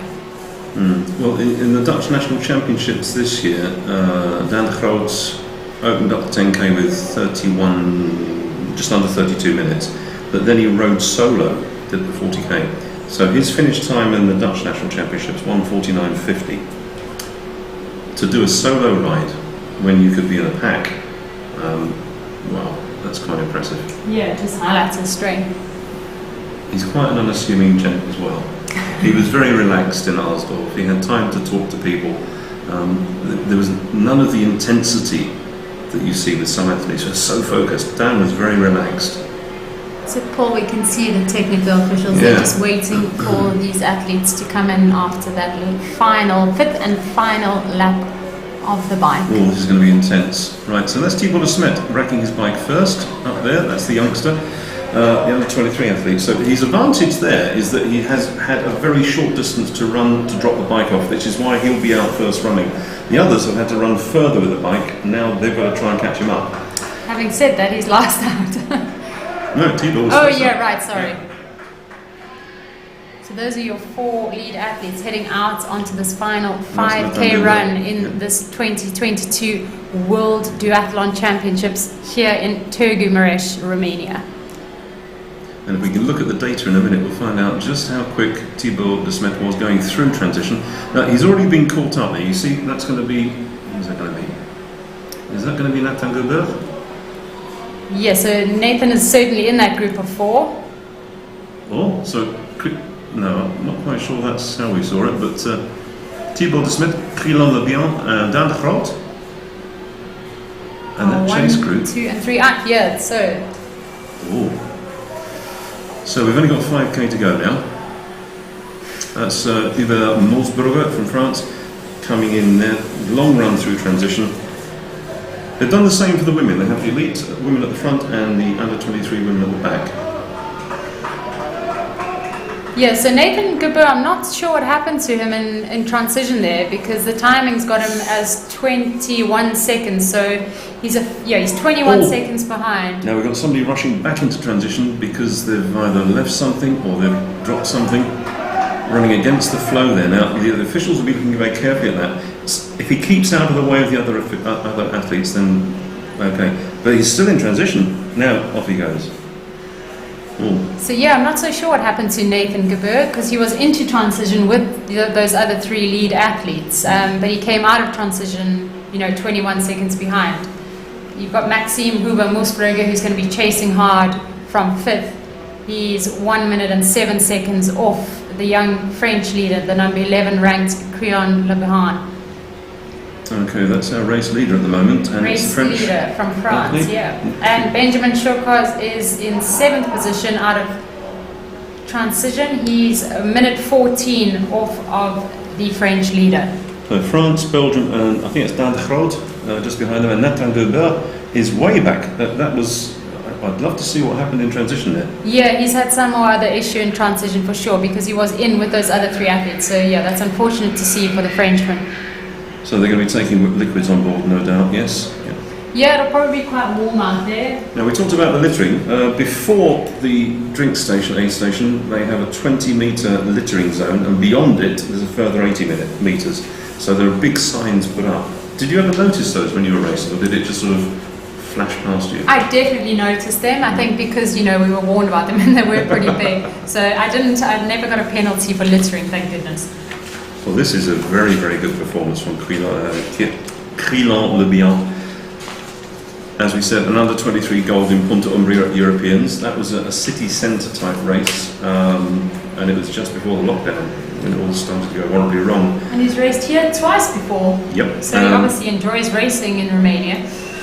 But if you look at his Facebook page and Instagram page, the training sessions they were putting in, they found just beyond here, as you go back towards the town, there's a huge decathlon shop. And the car park there was where they were using, they'd set up their own transition area. And they were going against the clock to try and make sure they got the transitions correctly. Well, he was out really fast, so all of that practice must have paid off. And that is something that athletes, it's called the 4th discipline of triathlon. It's extremely important. Races are won and lost in transition. The athletes, they would practice taking off their shoes, mounting their bikes. All of these small things are extremely important, and similarly they'll have to know that their helmets and things need to be placed in the box to avoid penalties. That was the Spanish athlete, Celestino Fernandez Martinez. Again, one of the athletes moving from age group into the elite, so that's good to see him. Yeah, he's having a great race, sitting in 13th place at the moment, with that group on now at 3 minutes 50 off of that lead group of 12. So that lead group of 12 really put a lot of time into the remainder of the field on that bike course, didn't they, Paul? So four at the front, yeah, that's going through their minds. There's 4 of them. There's 3 medals. That's the one. And look at the lead. Thibaut de Smet is hanging on there, but Crilan is really pushing ahead. Yeah, the Frenchman had a fantastic transition. He's got a bit of a gap. Thibaut de Smet also seems to have a gap. Behind him, it's to Dan de Groot. And Nathan Kabir, we know something happened to him in transition. He does look like he's coming back quite quickly. Yes. Perhaps, if you find yourself in that situation where something has gone wrong, there's no need to panic, I suppose. Yes, he does need to try and make up that time, but at the same time, he'll know that there's a gap. He can't try and smash himself on that first lap, totally destroy his legs. So again, hitting that turn there after the 10k and the nearly 40k on the bike, and it pushing off with the right leg as you go around that bend, that could trigger a cramp, couldn't it? Yeah, we hope not, but certainly yes. I think it was Arnaud Delay who said he suffered from cramps, I think, in Avila. So it does happen. And you know what? Sometimes as if the athlete hasn't fueled correctly, if they haven't had enough electrolytes, that often causes some cramps. And with the heat we've had out here, it's not been bright sunshine, but 26 degrees of heat, lots of wind out there. It takes the surface fluids off your body, your sweat. You don't feel as hot as you are, so you probably wouldn't take as much in as you wanted to, or as you should do. No, and certainly, that's something that you need to try and force yourself to do. Even if you're not thirsty on the bike, you do need to try and ensure you do drink enough. Benjamin Schocker making that turn now. There's a chance that he's going to catch up to the top 5, I think. But so he was a minute 14 off of the younger Frenchman, the number 11, Crilan. So that is quite a large gap to make up, but never say never. We know what a phenomenal runner that Benjamin is. Yes. You can just see 2 more Belgian athletes coming through. Yeah, 3 Belgian athletes together.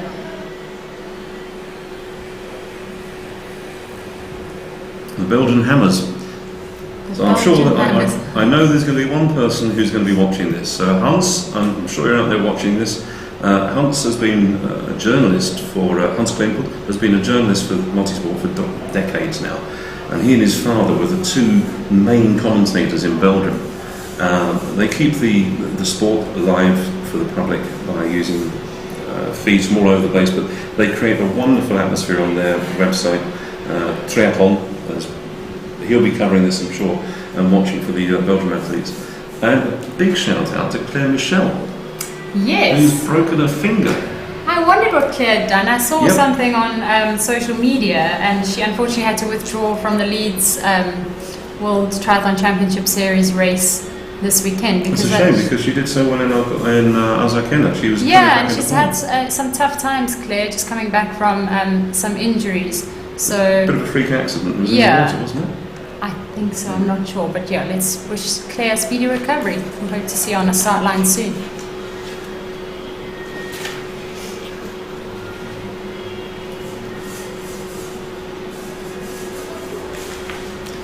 So that was Simon Davis there racing the under-23s. It's going to be interesting. You've got the two races together. Now, obviously, if Thibaut comes onto the podium, he will take whatever medal he gets in the elite race. But because they started together, he will also take the medal for the under-23s. Correct. If we'd started the under-23s 30 seconds behind, It would have been a different race. separate, yeah. But by mixing them together, it means that anything's up for grabs. If you're an under-23 athlete and you get to the front, the title and the medal is yours. And wouldn't that be incredible? As we saw in the cross duathlon. But the encouragement that goes back to the federation, back home, Belgium is celebrating because of the performances we've seen at the cross duathlon. So the celebration is there. The celebration is carrying on now with this performance at the duathlon. And it feeds back into the sport. It encourages, inspires people to take that step and to go and join the local club and to get out on the bike and the run and the swim. Yeah, it'll be hugely encouraging, for any junior athletes watching, even junior athletes who train with these athletes. They'll be incredibly inspired. So yeah, it almost has a domino effect, doesn't it? I know that, talking about Claire, that she, at the swim club that she trains in Brussels, they are delighted that they have an Olympian who trains with them. If you go back even further, Kathleen Smet, who is the Secretary General for Europe Triathlon, we were at a race, I can't even remember where it was, but she was there as a representative of Belgium, the Federation, but also for European Triathlon, and children were having their photographs taken with her because she was an Olympian, a double Olympian. And that simple presence encourages people, and I'm sure it happens to you, because South Africa has you as an Olympic triathlete. Yeah, I think it's hugely inspiring. And for me, I aspire towards those senior athletes coming through. You look up to them, you see what they're doing, and you want to be where they are. So for sure, any young Belgian athletes, the Belgian junior athletes racing, they'll be looking at this and they'll want to be out here in a few years' time taking these medals. The young Frenchman is having a really strong run here. Doesn't seem to be a sign of anyone catching him at this point. We just saw the Brazilian athlete Francisco Viana going through number 20. We've got about 23 Brazilians made the journey here, and the party atmosphere they brought to the castle was incredible. And one or two of them were on the podium for the cross triathlon, the age groupers. They took the party through the streets of Targu Mures. It was incredible. Why not? But Crillon, Le Bihan, from France, it looks like he's going to be stamping that mark of authority that the French have on this discipline.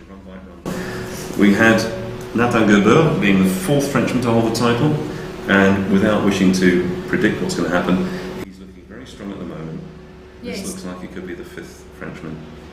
Yeah, he's just heading back up that hill, Paul. Yeah. They head up that hill, you can see the bridge just going across the track there. They'll take a left-hand turn. They'll then take another left-hand turn. They'll descend a little bit before he hits a 180, and then he'll come back on himself, back across that bridge, and all the way back down. A nice downhill, fast downhill back into the finish. And you know what he'll be able to see? It's great for being able to see where other athletes are on this course. So when he makes that 180-degree turn to come back, he'll see you where that second and third place are. And when you've been out racing and you see that position, you're in a position to pick out the other athletes. Does that fill you with fear, or does that empower you? It depends how good you feel.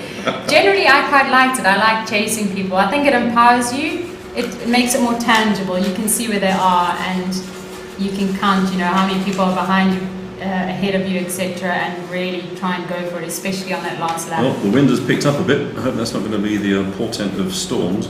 But we just saw there the Lithuanian uniform. That was Lukas Prokopavicius. And again, age group athlete moving up into this. It's good to see that the federation have allowed him to push and come up into the elite, or the under-23 category for this race. Benjamin Schocker there, great view to the right. I'm sure he's not particularly interested in the view, just holding on and trying to build that power and to get back into the position of, now, Hugo Milner catching up on De Smet. Is that Thibaut De Smet or is it his brother? Yeah, unfortunately, I don't have a timing split when they came through after that first lap of the run. Well, he can certainly be forgiven. The Bion is just crossing the timing map there. Yeah, they're certainly on their second lap of 2.5k, and we know that the French athlete Krilan Labihan is on his way back down towards the finish line. Is Schock? Surely not. Schocker is just behind Le Bion, but he's had a cracking run then. That can't be. And there's Morsbrugger is now ahead of Thibaut De Smet.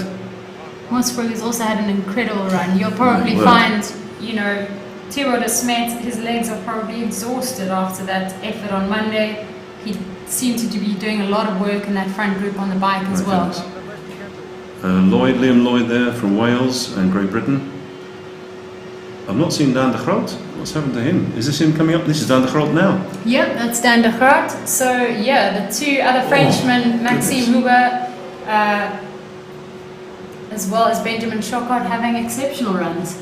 And this is Nathan Kabir, way back. That is Nathan Kabir. Again, he was in that front group of 4. He really pushed on in that bike. So, that's obviously taken a lot out of their legs. And that was Arnaud Delay from Belgium and Valentin André from France. My goodness. Schocker, that if this what we're seeing is as the race has unfolded, what a run that has been. What a run, Paul. He was a minute 14 behind coming out of second transition.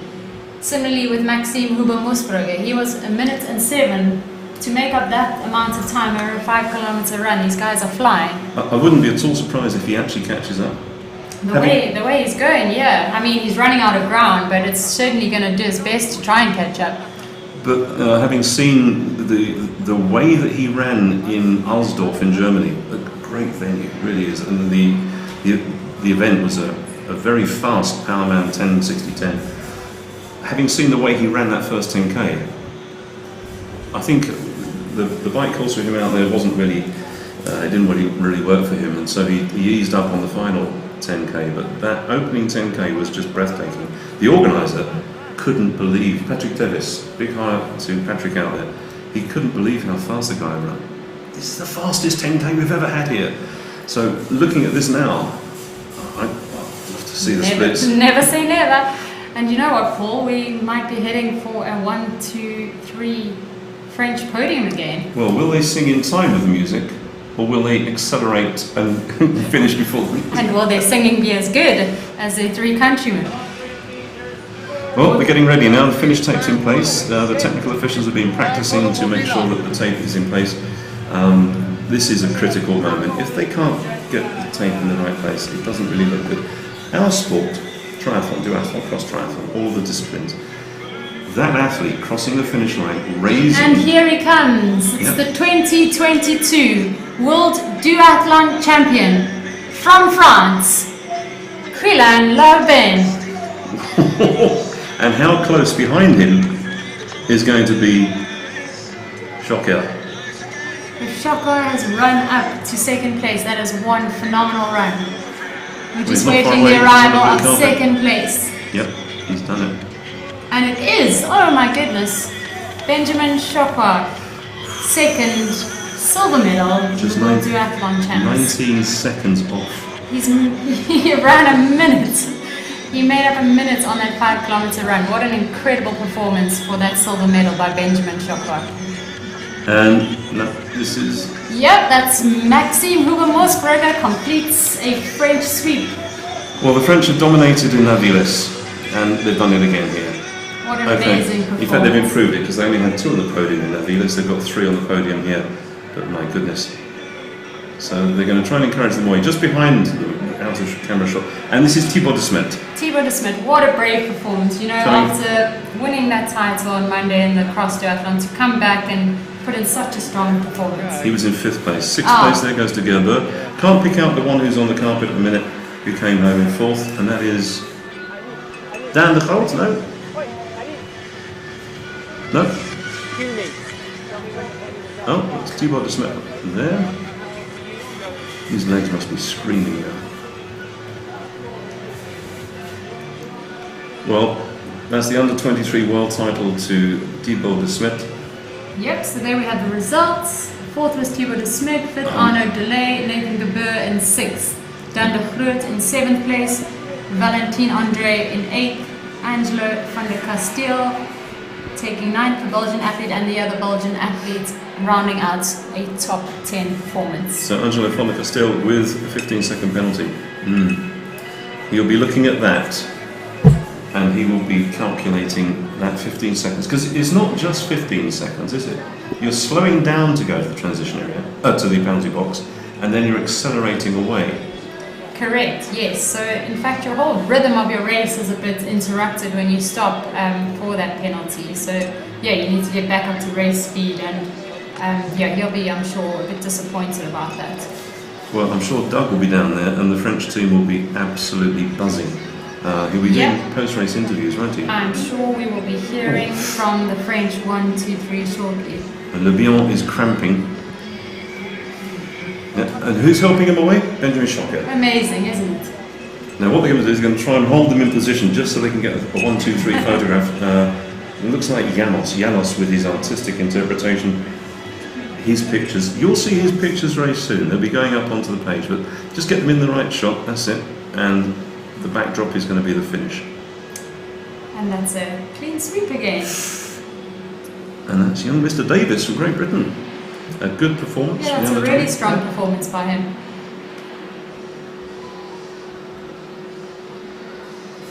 So I'm sure we will be hearing from Doug down at the finish line for those post-race interviews. I can't wait to see the results. I mean, the results are all electronic, but then they all get checked by the head referee to make sure everything is in place. The guys doing the results, they can look at the numbers, and if there's something slightly wrong, it's like a pattern of waves, and they can see it, and if there's something wrong, they'll pick it up. Then Enrique Quesada, the director for results for World Triathlon, will have the final oversight, and then they'll be published online. Yeah, I'm sure we'll get a results sheet of the top 10 athletes up there at some point as well. Unfortunately, I can't get the final results here. It's not connecting up, but we will have those for you shortly. So that's the area behind the finish line. This is the... Yeah, there's a nice aerial shot of the beautiful hills and the fields, the farmlands, the Romanian countryside. And we can see Doug getting ready there. This is the backdrop, just behind the finish line. And to the left-hand side of this is a range of refreshments. And we'll give over to Doug now. Yeah, over to Doug. Gillan, congratulations, World Duathlon champion, an unbelievable race. Talk us through it. Yeah, it's really incredible. The bike was incredible because we go at far in front with Nathan, the second French, and my leg, I can take some relay with the rest of the group. So really hard bike, and when we come back in the second position, I was thinking that the second run will be really, really hard, and it was really, really hard. Benjamin was really strong and come back really strong on me. The second hill was really hard, but it was a good battle to keep this title, and it's an incredible title. It's a grueling course. It obviously took it out of your legs as well. I mean, yeah, coming through, you obviously dropped Thibaut de Smet early, but knowing that Benjamin was behind you, you couldn't let up for a moment. Yes, it was at 1 minute, so it's a long time, but he ran really fast. So we have to be careful, and he come back really strong. So it was hard. You've raced here before in European Under-23 champs as well. Standing on that start line, did you feel you had this gold, this world champion title in you? Yes, last year was a really hard race, and I do second in U23 championship. And the race was not a really good race for me, but this year I have do a very good preparation, and I hope this title from a long time. But with people like all the start list, it was really hard to do this. France continue to dominate here in Targu Mures. I don't know if you saw Arthur Serrieres and the Farissier brothers singing the national anthem on Wednesday when they won, but you've got a lot to live up to with those. You're going to bang it out with the French podium sweep. Yes, 1 medal was incredible, but the 3 medal, it's fantastic. Congratulations, enjoy it. Thank you very much.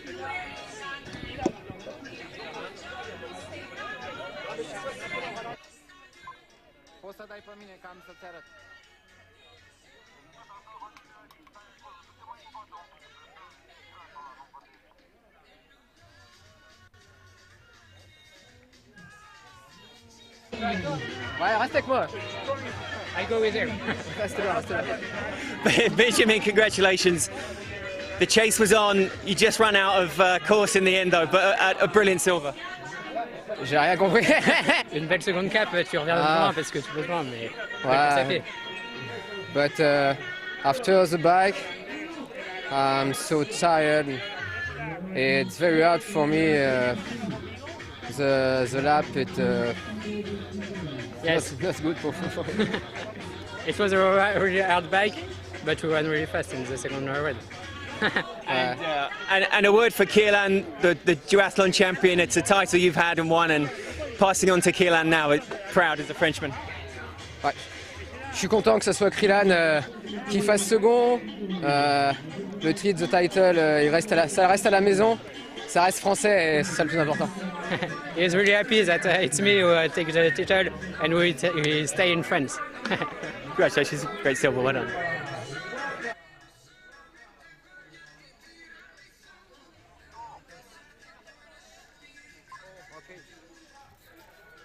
Team, congratulations, great bronze here in Targu Mures on a really tough course as well.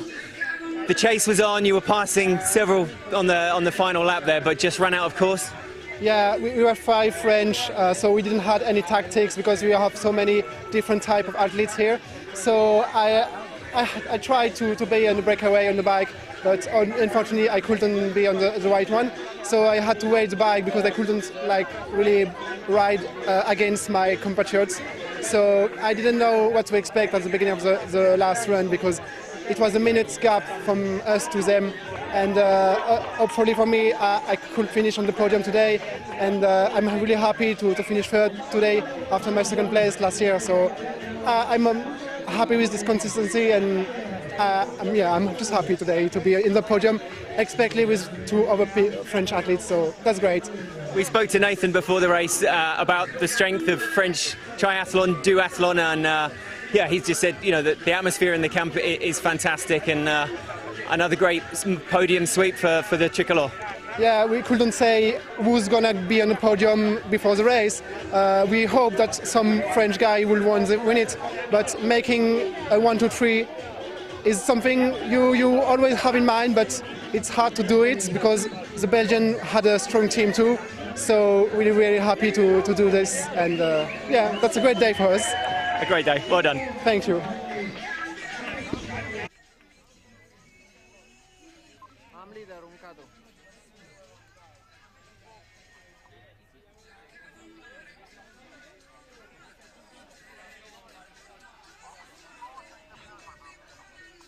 După ce fac încheierea, fetele.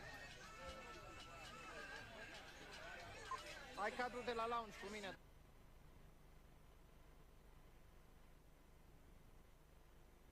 These pictures, you get this if you weren't there, you can imagine by reading what he's written, what it was like to be there.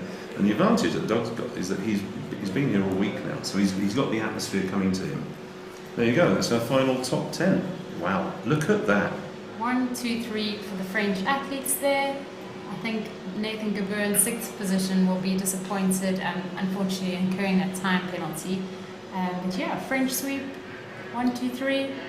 But look at the strength though in France, Belgium and Netherlands. Yeah, it's amazing. And this will be repeated again as you go through the Powerman rankings and the big lead up to Zofingen in September, I think. It's end of September, which will once again be the World Championships. World Triathlon will be heading off to Zofingen, and that will be broadcast live. And hopefully we won't have the weather we had last year. It was appalling. It started to rain just before the start of the race and carried on right to the end, which did affect some of the athletes. We had with us in the virtual studio Mr. Powerman himself, John Raskelders from the Netherlands.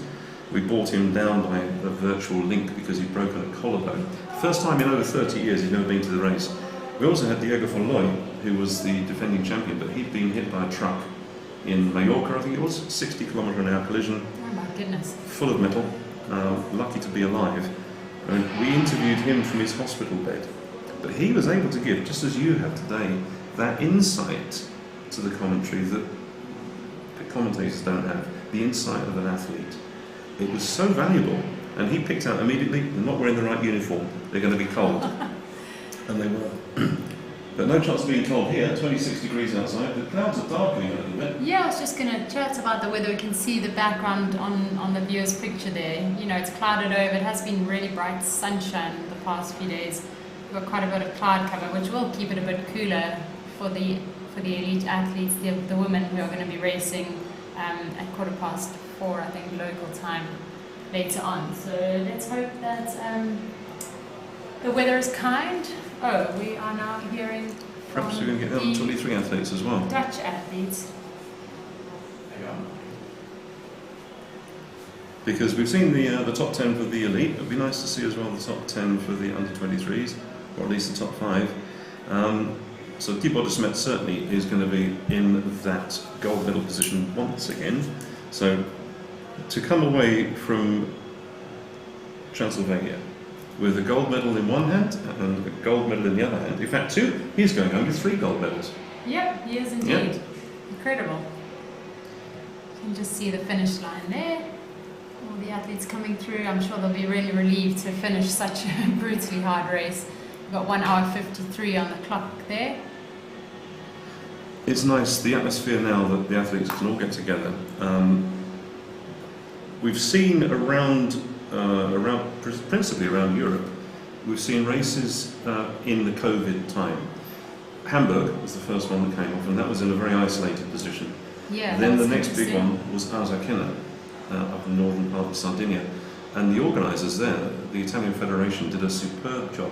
The spectators were kept back, there was strict medical control on anybody entering any venue, and the athletes had a chance to race and get that buzz back. And then over the period of the lockdown, World Triathlon, working very closely with the WHO, they came together with a protocol that just seemed to work. It put loads of administration on organisers and on World Triathlon, but it worked. It meant that athletes could come out and race and do what they've trained for all these years. Yeah, you know, I think they really also had the athletes' best interests at heart. You know, we all really wanted to race. We were desperate to race during those times, but obviously mindful, you know, keeping everyone healthy. So they did an excellent job of providing opportunities for athletes to race, but at the same time, you know, making sure that we were really safe.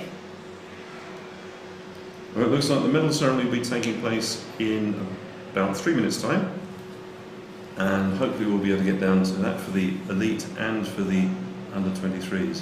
And if it's as good as the cross-tri one was, then I wouldn't be going away if I were you. Well, let's hope they get the microphones really close. Yeah. It's wonderful when it's wonderful if you have the athletes singing, because there's a passion. The voices don't need to be in tune, but the passion was really there for the French guys. And there are certain national anthems that you can't sing to, and certain ones that you can sing to. And that one on Wednesday, High Up in the Forest, that's one that will be remembered for a long time. Yeah, and the French anthem is lovely, isn't it? So I think they did such a great job of belting it out.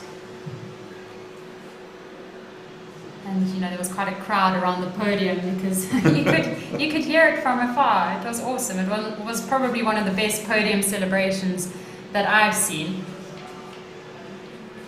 And the crowd stayed. There was a mixture of age groupers and the elite and the spectators, because it was in the centre or above the centre of the town. It was relatively easy to get to. Here, once you come into the venue, they close the circuit down to prevent anybody else getting in. And so the people around you at the moment, some of the age groupers have stayed behind, a lot of them have gone back because they want to go out and explore. Where we are is about, we're about 10k from the city, but beyond that is a town called Sighișoara, or Siebengebirge. I can't remember the German name for it, but Sighișoara is the name in Romanian. That's where Dracula was born. People come out to go and see Bran Castle, which is tucked away near Brașov. But if you come to Sighișoara, that's where he was born. It's a beautiful medieval town, and there's a fantastic church with a covered staircase leading up from the old town to this church high above the hill. Fascinating place to get to. We'll have to let Leonard, our media chap, know about that. He was wondering where he could find Dracula. So. Well, when we had the athletes briefing, we reminded them all that the hotels had all their mirrors removed. Oh, goodness. Yeah, so we should have the medal ceremony with you shortly. And the medical team out here, apart from their dealing with emergencies, they are particularly skilled at treating the undead.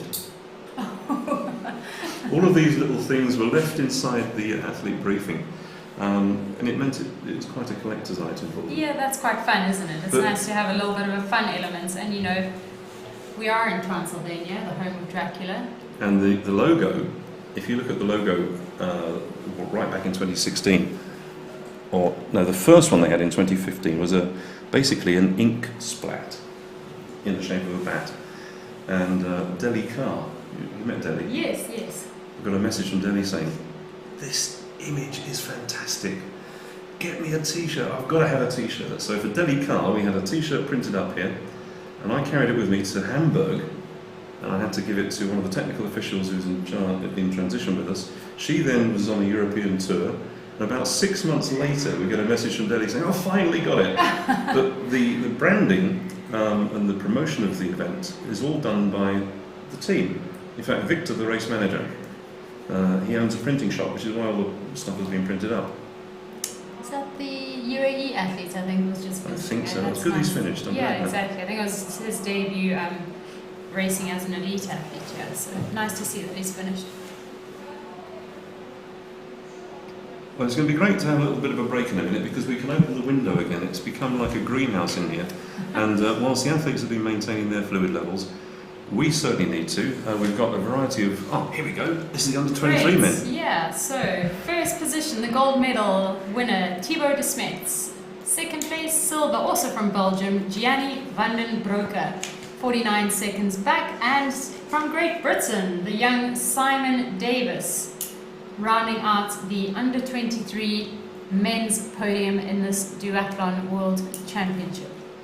Okay, a little bit of background there. So Thibaut de Smet, we know how good he is because of that cross-duathlon performance. But Gianni van den Broeke, oké, in het Nederlands of Vlaams. Ik woon in Zuiderkerk. In het begin van mijn sportieve carrière ben ik begonnen met voetballen. You're gonna have to translate that I will do that. Yep. Maar in 2016-17 ben ik begonnen met atletiek en om hierna over te schakelen en sinds 2018 te beginnen met triathlon. So, this is the young Belgian lad living in Zuiderkerk, began his sporting career way back with football, but in 2016-17 he started to race athletics and then made the transition into triathlon. He's the 2019 Belgian Junior National Champion. He won a silver here back in 2019 on that downtown course in 56 minutes and 25 seconds. But he also raced in Pontevedra that same year at the World Duathlon Championships and took a bronze there. So Gianni van der Broek, that's the pedigree behind him. So Brilliant. once again, Belgium is producing these phenomenal athletes. And I'm sure the Belgian fans watching will be very appreciative of your Flemish chat there. And Simon Davis. Yeah, International so Simon, debut. I know. I was just having a look at that. What a fantastic debut to make. Go out there and win a bronze championship medal.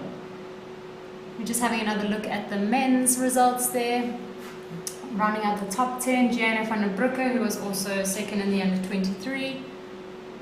Thibaut de Smet in 4th position. Arnaud Delay, his countryman, in 5th.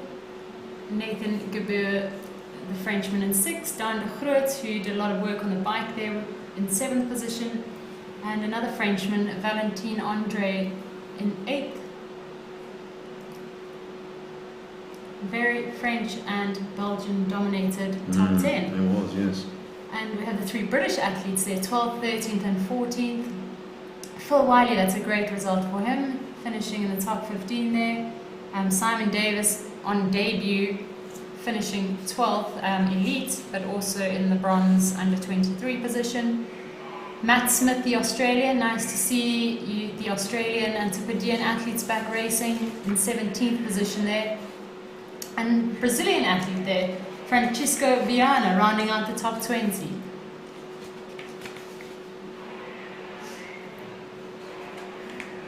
We have the 2 Hungarians there, Peter Simon and Peter Zagale, finishing in 25th and 26th. The Uruguay athlete Franco Forestier there in 29th. The local Romanian athlete Eric Rogos in 30th place. Eric has been racing in Italy recently. His coach is Italian, and he was racing in the some of the circuit track courses they have there. He raced here in the aquabike. Aquabike was developed to give athletes a long swim and a hard long bike, and he won his age group very, very comfortably.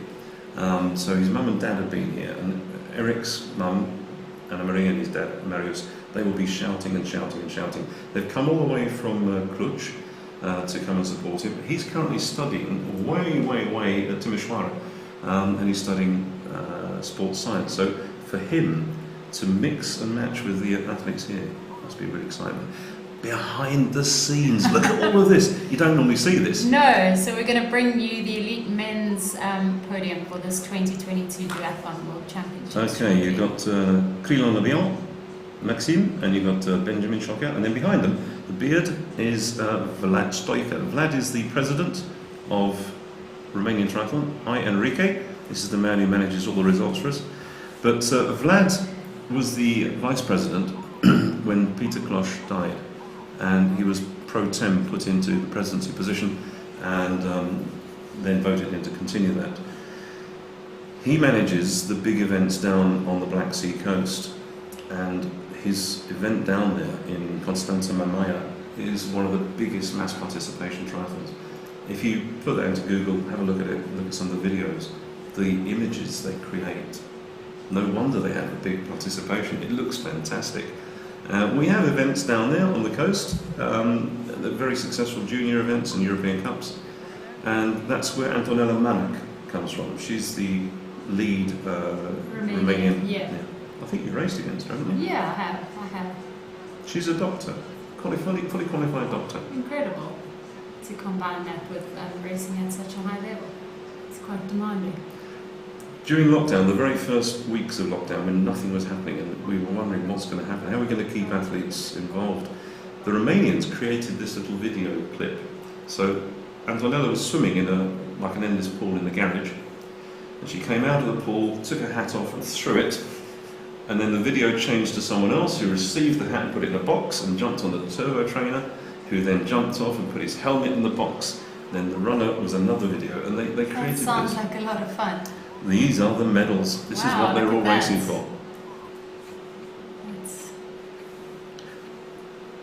That's the bronze medal, isn't it? Yeah, I suppose they'll award Bronze, them silver, bronze, gold. silver, gold. So they're waiting for them to get on the podium. Sandra Dode in Azakena, when she took the gold very recently, She has a big smile anyway, but it got even bigger. But she held the gold medal after the podium. Behind the scenes, that happiness was incredible. It's not just the medal, it's a world title. You're going to go back to your federation as the world champion. Precisely. You can call yourself the world champion, which is amazing.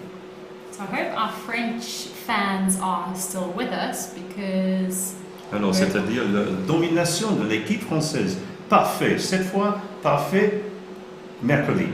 Because we're in for a treat. Oh, yes. And here we go. Again, this doesn't just happen. This is something that's practiced by the technical officials. All these behind-the-scenes things to make it work.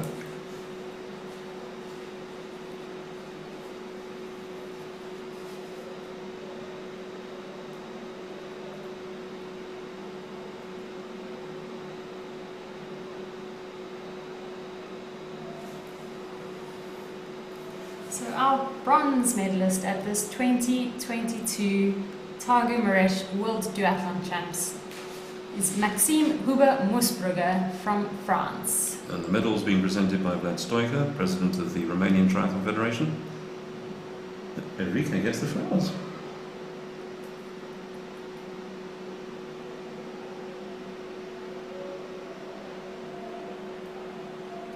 And it's nice to see. Second place in the silver medal position is Benjamin Chocot with that blistering run coming through the field from 7th to take that silver medal position.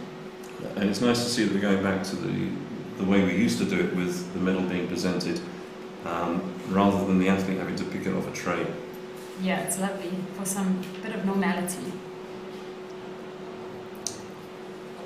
And the champion, the gold medalist and the 2022 Targu Mures World Champion from France,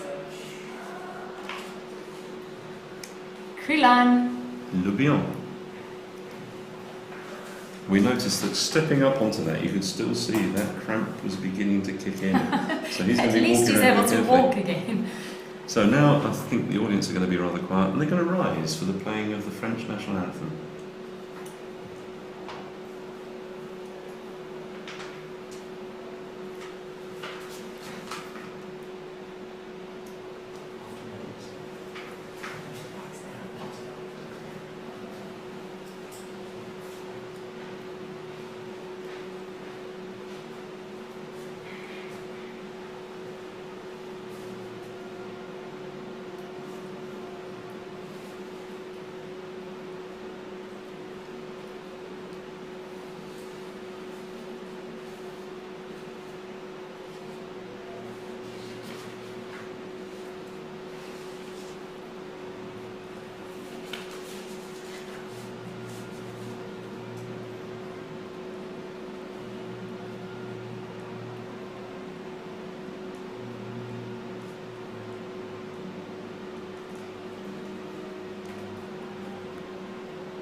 That's going to be a challenge, putting the three of them on that top position. Let's see if they can do it.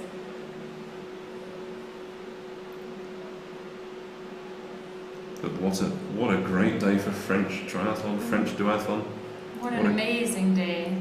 French clean sweep of the podium at this 2022 World Duathlon Championships. And what a great race, Paul. It was. I always fancied Benjamin Chocot for getting onto the podium. I didn't think he'd do it in such a dramatic manner. That closing run, I can't wait to see the splits, because, my goodness, that was incredible. It was amazing, wasn't it? And just a bit of everything, right? We had a breakaway with those four guys off the front, and then some blistering runs where they were able to just reel in. But I think the world needs to step back and look at Thibaut de Smet. If he hadn't had that race on that incredibly tough course, I wonder how close he would have been to that group, because his run power really was very evident on the Monday. His biking as a cyclocross biker, to translate that performance onto the track here, when you're riding over tree stumps and dust and mud and uphill, downhill, all that technical stuff requires an entirely different technique, doesn't it? Yeah, and I'm sure he still has that race in his legs. It's a pretty short turnaround, 5 days, and he's definitely, you know, a massive prospect for the future and certainly one to watch. But congratulations to the French team. That's an outstanding day for them.